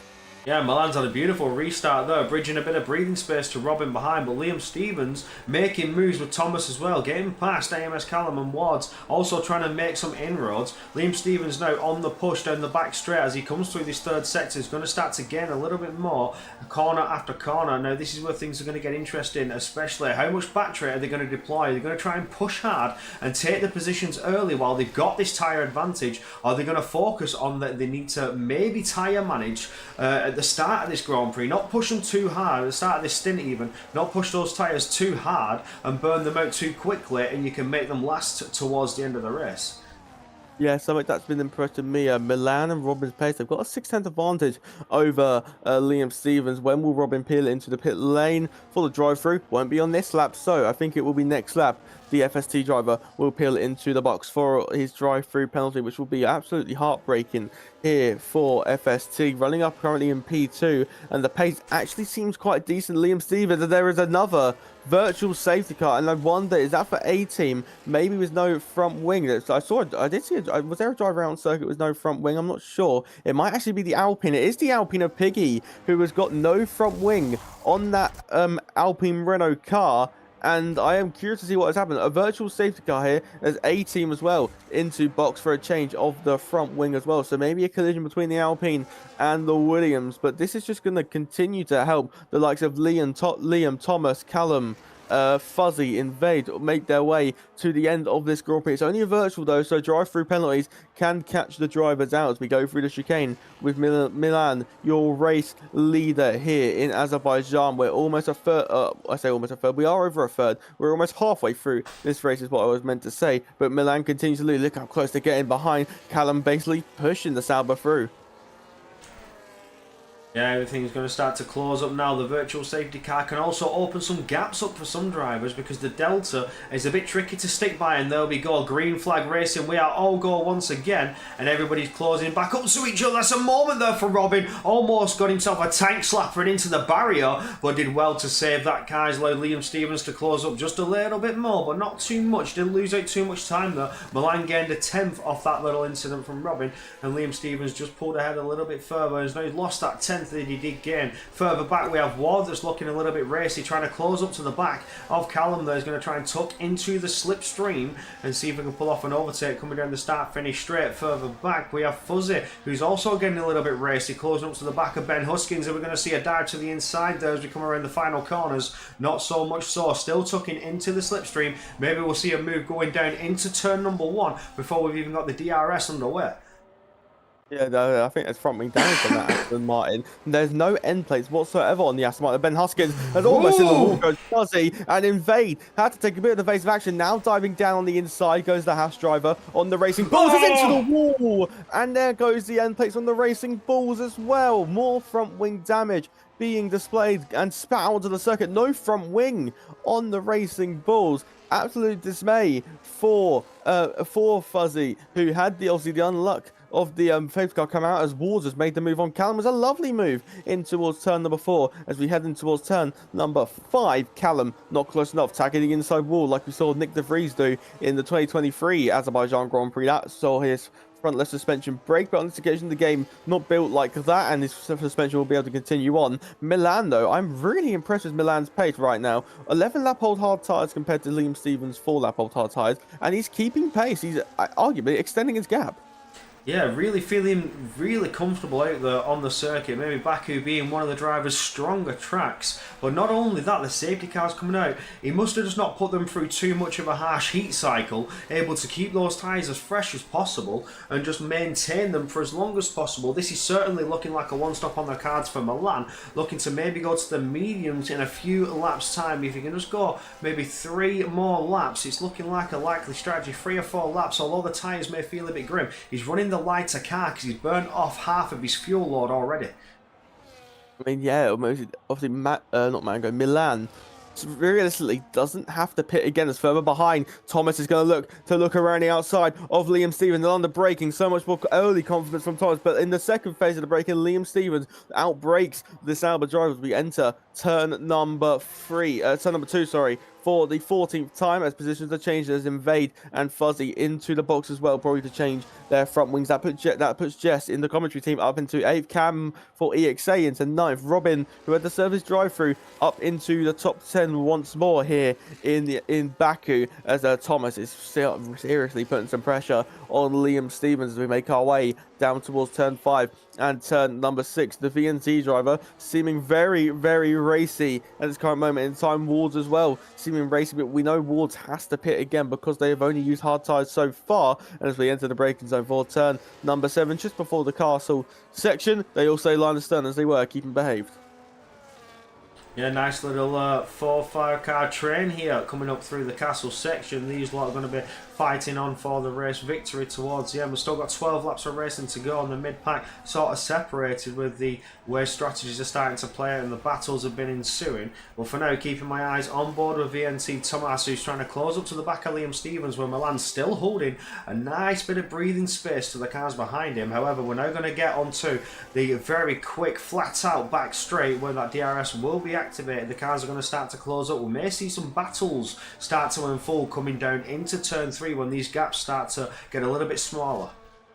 Yeah, Wards is turning that battery on. He's gaining on the rear of Thomas, and then Thomas is gaining on the rear of Liam Stevens. And once again, in towards turn 1, the battle will be ensured, I would presume, as Liam Stevens turns off the battery, and then VNT Thomas will back up a little bit. And then there is Wards absolutely shoving the Sauber through the corner as we enter turn number 2. Wards just staying tucked up behind. He wants to get a move on here because he knows he has to make the pace to be able to make his strategy work as Robin gets ahead of Camboy for P9 and 10 in their respective race. Robin was a power slide on the exit of the corner, but Forwards once again getting close in towards turn number 3. Just they're shoving each other through the corner here. Milan is also starting to pull away a little bit more. That gap momentarily was up to 8.5 tenths. It's now down to 7.5 tenths as we make our way down in towards turn number 6 and turn number 7 we go through the chicane. Wards still staying close to the rear of VNT Thomas in the kick Sauber. The kick Sauber being put under immense pressure from the white ball. It's funny you say they were shoving each other through the corner. It looks like full-blown bump drafting in Formula 1 cars. Crazy business. Just shows how close the pace is with everybody in this front pack fighting away for what could be their chance at a podium, if not the race victory. So you only normally see this sort of thing in NASCAR, but it just shows the talent on the field here and how closely matched they all are as they battle on. But Milan's still holding that nice breathing space as Liam Stevens and Tomas need to try and pull a little bit closer and maybe pull off an overtake and use these fresher tyres to their advantage. Oh, Huskins to the Milan's wall. pace is crazy. Oh, Ben yeah. Huskins. Oh, Wings no gone. front wing. Wing is completely gone on that Aston Martin. He's going to have to dive into the pits, but no safety car coming out onto the field, meaning that debris must have slid off track. Here we go, the top race leaders about to do battle. Liam Stevens absolutely flying by the Red Bull, and Liam Stevens, your pole sitter, retakes the lead and moves back into the lead of the Azerbaijan Grand Prix. Robin and Jessica Bull running wheel to wheel as Robin runs wheel to wheel as Ben Huskins. Bull will now also get past Robin as well, as Robin actually peels into pit lane along with Ben Huskins. Robin knows he's going to have position on Huskins, and now as they make their way down in towards turn number 3, VNC Thomas will want to get past the Red Bull as soon as possible. A little bit deep from Milan in the white ball livery as Fuzzy sets a new fastest lap of this race at 41.617 as they make their way down towards the chicane of turn 6 and turn number 7. VNT Thomas still trapped behind the Red Bull, who is starting to get gap from Liam Stevens. Further behind there is a yellow flag out in the opening sector of the racetrack. I have no idea what for, because all the cars are in complete normal formation. But as we head in towards the castle chicane, that gap out in front between the top two now 1.2 seconds. Yeah, Liam Stevens bridging a massive gap now, finally using those hard tyres to his advantage. Maybe was in that tyre conservation mode for the first 3 to 4 laps we saw him running for there. Now he's going full push, trying to bridge that DRS gap. He knows Milan can't hold out much longer. These hard tyres being a little bit worse for wear, as he's done the longest stint out of the entire field there on these hard tyres and has gained a massive advantage in doing so. But the bad thing is, if he needs to box, if the tyres get a little bit too worse, he's going to lose out all the positions he's fought so hard to defend. Yeah, without a doubt. And Thomas is sure he's going to completely roar on by the Red Bull, and Wars might want to look to roar on by his in-game teammate as towards turn 1 we go. It's not even a contest for Wards. What about the Alpine Cannon? Will they be close enough in the turn 1? No, not on this occasion, as they slam on the brakes for the 17th time at the opening corner. 10 laps remaining here in Baku. It's now up to VNC Thomas to work with Wards to ensure that they do get back that DRS as they plummet down the straight, down towards turn number 3 we go, and it just seems to be they're going to stay line astern, but maybe Callum will look to make the move on Milan as well. Through goes the Alpine on Milan, and that is now a top 4 for the AMS driver of Callum in the Alpine livery, now looking to try and hunt down Ward, and that will be a net P3 considering the fact that VNC Ward has not boxed yet in the hasn't boxed for a different compound yet in this Grand Prix.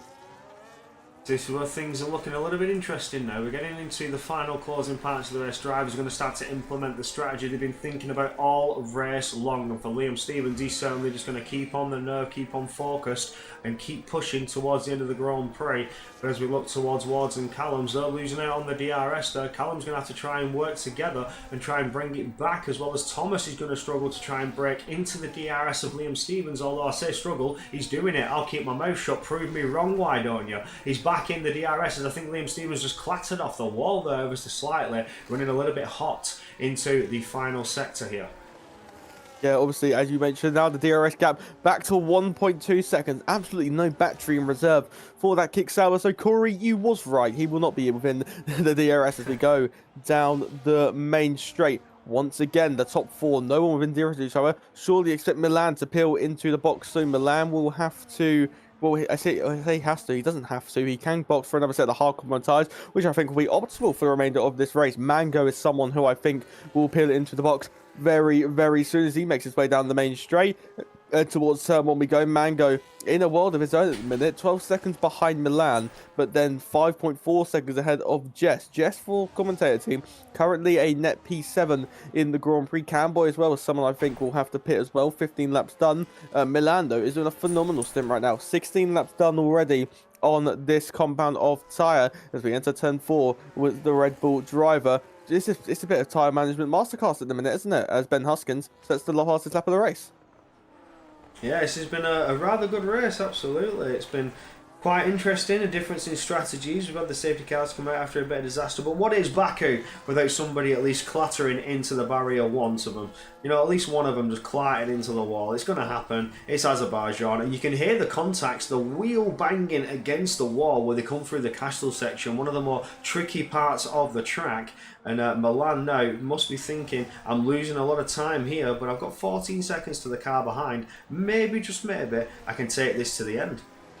Yeah, obviously he can give up over a second a lap to ensure that these tyres make it to the end. And if he does make it go to the end, in my opinion, arguably a driver of the day performance.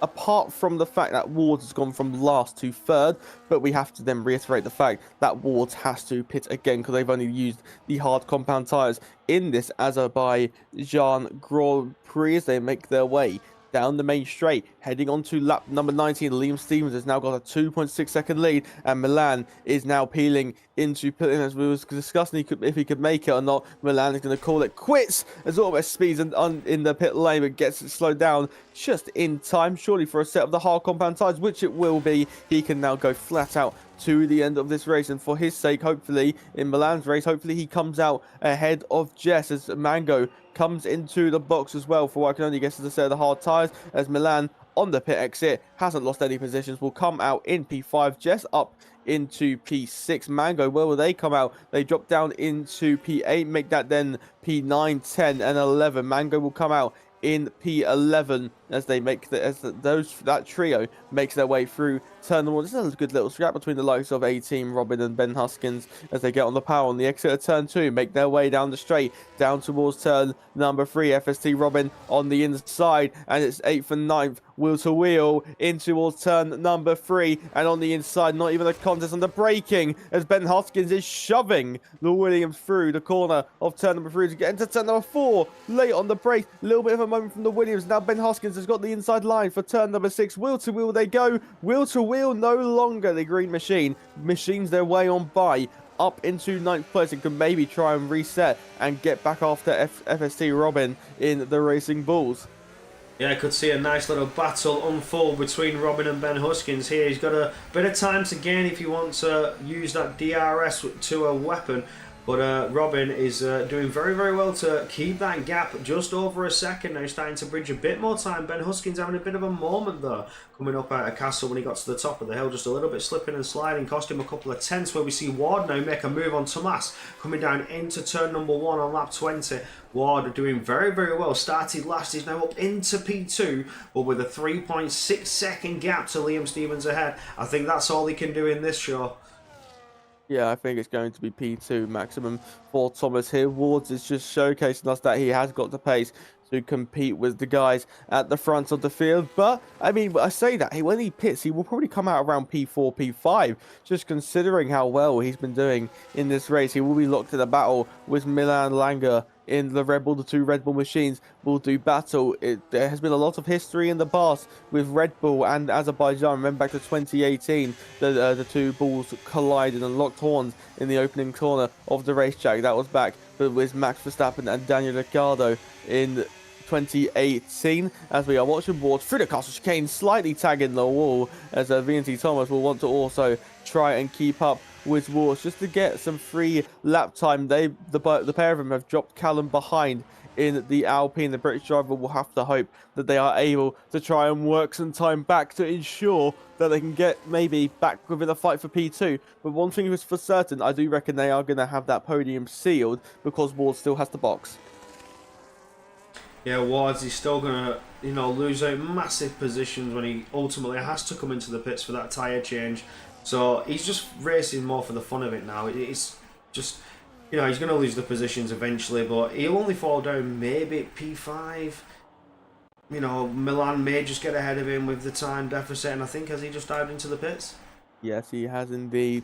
Into pit lane comes the Red Bull. I presume it has to be a set of the medium compound tyres. Was there front wing damage on that Red Bull? I don't know if it was my eyes deceiving me. I thought the front right end plate was missing there. We'll have a look as the camera angle will change the trundles down the pit lane. Fastest lap for Milan, who will move up, and it is front wing damage. And the two Red Bulls, this is the closest that they are going to be. Where is the Red Bull on exit? Milan just tucked up behind. Wards is there instantly. You see the dirty air wash Milan's Red Bull as they make their way down in towards turn 3. Milan not close enough to warrant or think of any move, and Wards will stay in P4. That promotes Callum into the podium places, who is now within that 1 second window of VNT Thomas, who will surely be feeling the pressure in the matter of moments when we plummet down the main straight.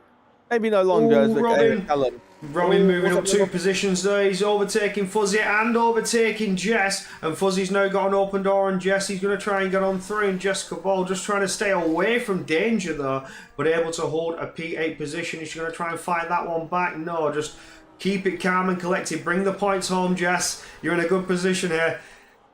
Yeah, very good position for Jess in the Williams. For the commentary team, I was saying that maybe Thomas will feel some sort of pressure from the Alpine, the French outfit, but as I was saying it, they picked up a penalty for track limits, so I don't think that any pressure of maybe the risk of finishing behind them will ensure. Thomas, by the way, has got 62% more battery in comparison to AMS Callum, so the Alpine, sorry, struggling a lot for battery. The Red Bulls are actually struggling a lot for battery. Milan overtake on 0% battery as they make their way down the main straight, and Milan is gaining all the while, but with none ERS, the ERS will not be as effective as it usually is. Absolutely, we're going to see a move now from Ben Huskins, get through on Jessica Ball, waiting for the main straight to complete that move. And as we keep our eyes to the front of the field, where Milan is still trying to close up to the back of his Red Bull counterpart, both rocking the White Bull liveries. I love that livery, it looks kind of nice with the Red Bull over the engine cover. An amazing livery that, well done to the developers for adding that in.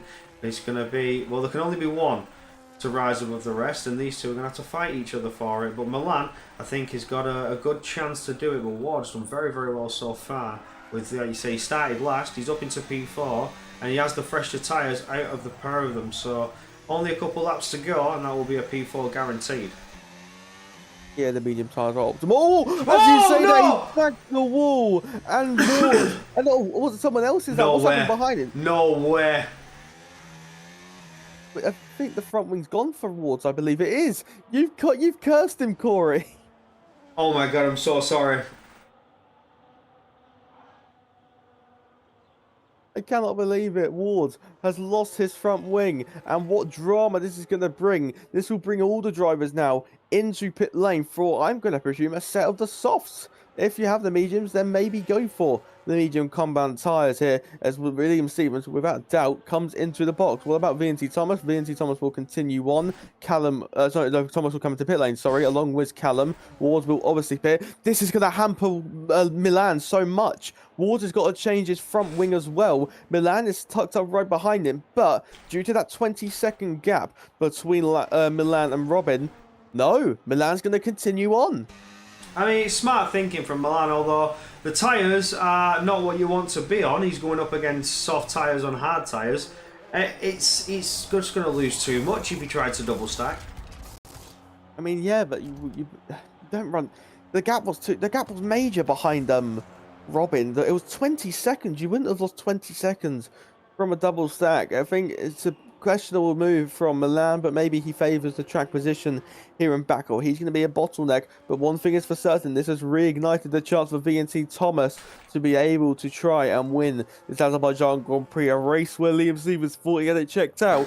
VNT Thomas is right back in the mix. Yeah, right at the last minute when you didn't think you could have seen it. Lap 22, safety car comes out. That means lap 24 is going to have to go in so that we get 2 laps of racing. And whew, it's going to be a mighty fine 2 laps of racing indeed, with everybody swapping to the soft compounded tyre. We've essentially turned it into a flapper.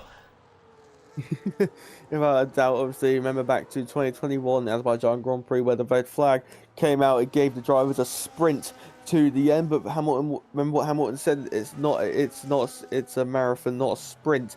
So obviously, these drivers will have to take it with caution because there are valuable points on the line here in Baku, especially because of the fact that the walls are so close. Look how close Milan is getting to the rear of VNT Thomas. It's absolutely pushing him through the corner. Safety car will be in on the next lap, no doubt, due to the physics and the coding of the game. We need to have at least 2 laps of racing here to ensure that the drivers can do optimal condition in racing. Absolutely, just coded into the programming of the game. Whether the pack has caught up or not, we should see that safety car come in at the end of lap 24. So you'll have lap 25 and lap 26 of racing, just the way the game's coded. Have to have two racing laps completed towards the end if a safety car comes out late, and that's just how it will be. Now for Piggy staying out on the hard component tyres, has Piggy only done hard tyres? Oh, Milan's gone in. Milan has come into pit lane. I think that's fine. Piggy has used hard, medium hard. Okay, Piggy's fine. I think Piggy might. I mean, they might go back to a set of these softs. But the question is, would you rather pit for softs as 10-second time penalty for Ward for a collision with AMS Callum? That's any podium hope dashed for the Red Bull driver of Ward, and this has now put FST Robin in a phenomenal position to ensure themselves to try and get a podium. This puts Milan's Mango. What's happened to Mango? Oh, is he crashed in the pits? I have no idea. Oh, I think he's hit it out of turn 1 or something. He was pushing to catch safety car and he's crashed in turn 1. Gutted. Oh my. That's something you don't see. Roman Grosjean-esque with crashing under the safety car. I don't understand how he could have crashed. Unless I don't think he was in the pit lane. I don't believe he was. I'll have a look at Race Director. He was in pit lane last at lap 22, and we're on lap 24. So obviously, it wasn't in pit lane. He must have just legitimately crashed, maybe turning in too early on the inside at turn number 1. But that is heartbreak for the content team, scoring no points whatsoever. That puts now Piggy up into 13th. The question is, can Camboy in the Silver Arrows at least catch up to the rear of the field? But one thing is certain, it's going to be a duel between Liam and Thomas. Yeah, see the fatigue's setting in now for all of us, even including yourself. Mango Slayer showing the fatigue, hitting the barrier in turn 1 under a safety car. It's going to happen. The caffeine's wearing off, the energy drinks are running low, and drivers are starting to feel the fatigue. But the safety car's coming in, there's the call. So we'll get lap 25 and 26 of racing due to the game's coding. Liam Stevens slows the pack down, starts to weave a little bit left and right, lets that safety car bridge its gap and come into the pit lane. But saying that, why don't you give us our safety car restart, Rio? You did well with the last one, why don't you do it again? Well, we've got one more to go. This will without a doubt be the final restart. And of course, it's your front two who started 1-2 on the grid. They will get us racing and going for the final time. It will be action-packed aplenty here. It is, Hamilton would say it's a marathon. This is a sprint. This is a dash. This is a last 2-lap dash towards the checkered flag. It's just a question of, will VNZ Thomas be able to stick with Liam Stevens? Could we see some DRS chicken if the gap is over that close? Liam Stevens waiting as late as possible. Foot to the floor in a couple moments' time. 3, 2, 1, let's go racing in Azerbaijan. Camboy has been passed by A-Team, who has instantly have to give up the position. We make our way down towards turn number 1, further behind Robin, now running wheel to wheel with the other Red Bull machine, side by side between Racing Bulls and Red Bull. They get on the power on the Exeter 1 in towards turn number 2. Robin's going to go down on the inside with the Red Bull wheel to wheel. Almost content as they clout the curb. Now Milan Langer is looking to go wheel to wheel with Robin. Almost tire hooking there, almost recreating what we saw between Perez and Sainz in 2024, is now down on the inside. Fuzzy going late on the brakes to make the move. It's a lovely dive bomb move as they make their way in towards turn number 4, and then it is the Red Bull Awards continuing to defend. Now Milan down on the inside, the two Red Bulls going absolutely tooth and nail, as now we're going to try the up and under. This allows now Robin to maybe make the move, almost into the wall, almost squeezing him into the wall. Down the two Red Bulls go battle into turn 7, off the circuit, into the wall. Goes Ward, and Milan makes the move through into 4th, and then further behind, Robin staying tucked up behind, and now it's allowing Ben Huskins to get close as well. This has allowed Thomas and Stevens to absolutely pull away.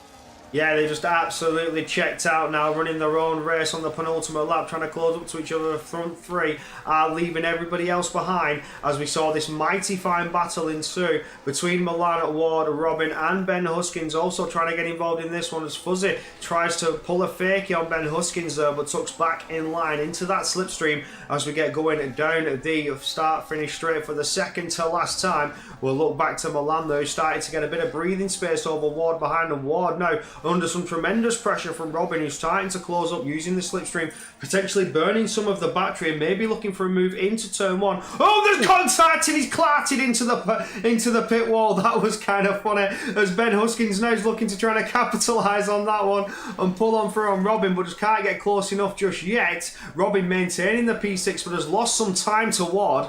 Oh, that could have been disaster.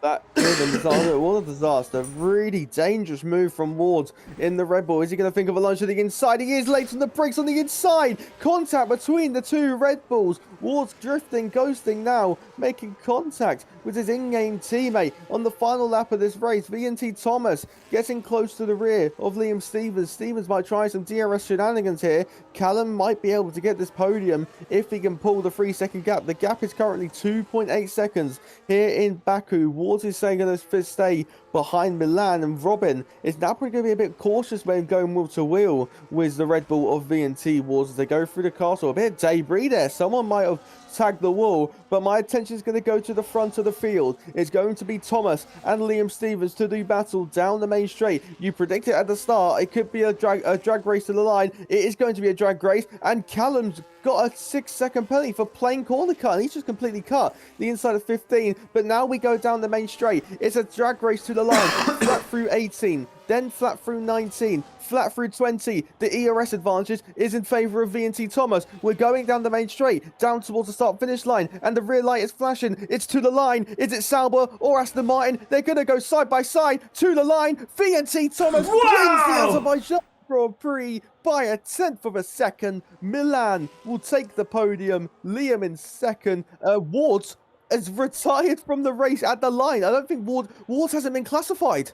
No, Ward's not been classified. He's dropped him out of it. But wow, what a finish though from Tomas to get to the checkered flag by a 1/10 of a second, using everything he had left to his disposal. Opened that rear wing, burned everything from the battery, and managed to get it at the checkered flag. The prediction was right. You've seen it before. You've seen it happen here. It's a drag race to the line in Baku, and Tomas managed to get it. What a race indeed. Yeah. Without a shadow of a doubt, it was a phenomenal race in Azerbaijan. And once again, it's another race that has not disappointed. Driver of the day goes to FST Robin. Yeah, fair enough. From 7th, started 7th, finished in P4. Thomas, everyone changed position apart from AMS Callum, who finished in P6 with that 6-second time penalty, but it is the Frenchman of Thomas winning ahead of Milan. I think there was actually a bit of lag there. Liam Stevens, you can just see on the race director, it says there only a 10th behind. So Liam Stevens in P2, Milan in 3rd, Ben in 4th, Robin in 5th, Fuzzy in 6th. It'll be Callum 7th, A-Team 8th, Invade in 9th, and then Camboy in 10th, Little Piggy in 11th, then Jespel in P8. Ward did not get classified. Ward's DNF before the line. Oh, what a race. What a way to finish off my stint in this 24-hour event. It's been a pleasure, and of course, it's been amazing to see how much money has been raised for this overall event. £1,725 so far, and it has been absolutely phenomenal. It's been a pleasure to serve you all, but this will be me saying goodnight, and yeah, I'm going to get a few hours kip while I can. Thank you, Rio, for joining me. It's been a pleasure. What a Baku Grand Prix, and yeah, thank you all. It's been fun. Huge effort gone into this, and it's great to see everybody come together and donate such an amount for such a great cause. And like everybody said before me, you know, words of wise wisdom. Fuck cancer. In a bit. I agree.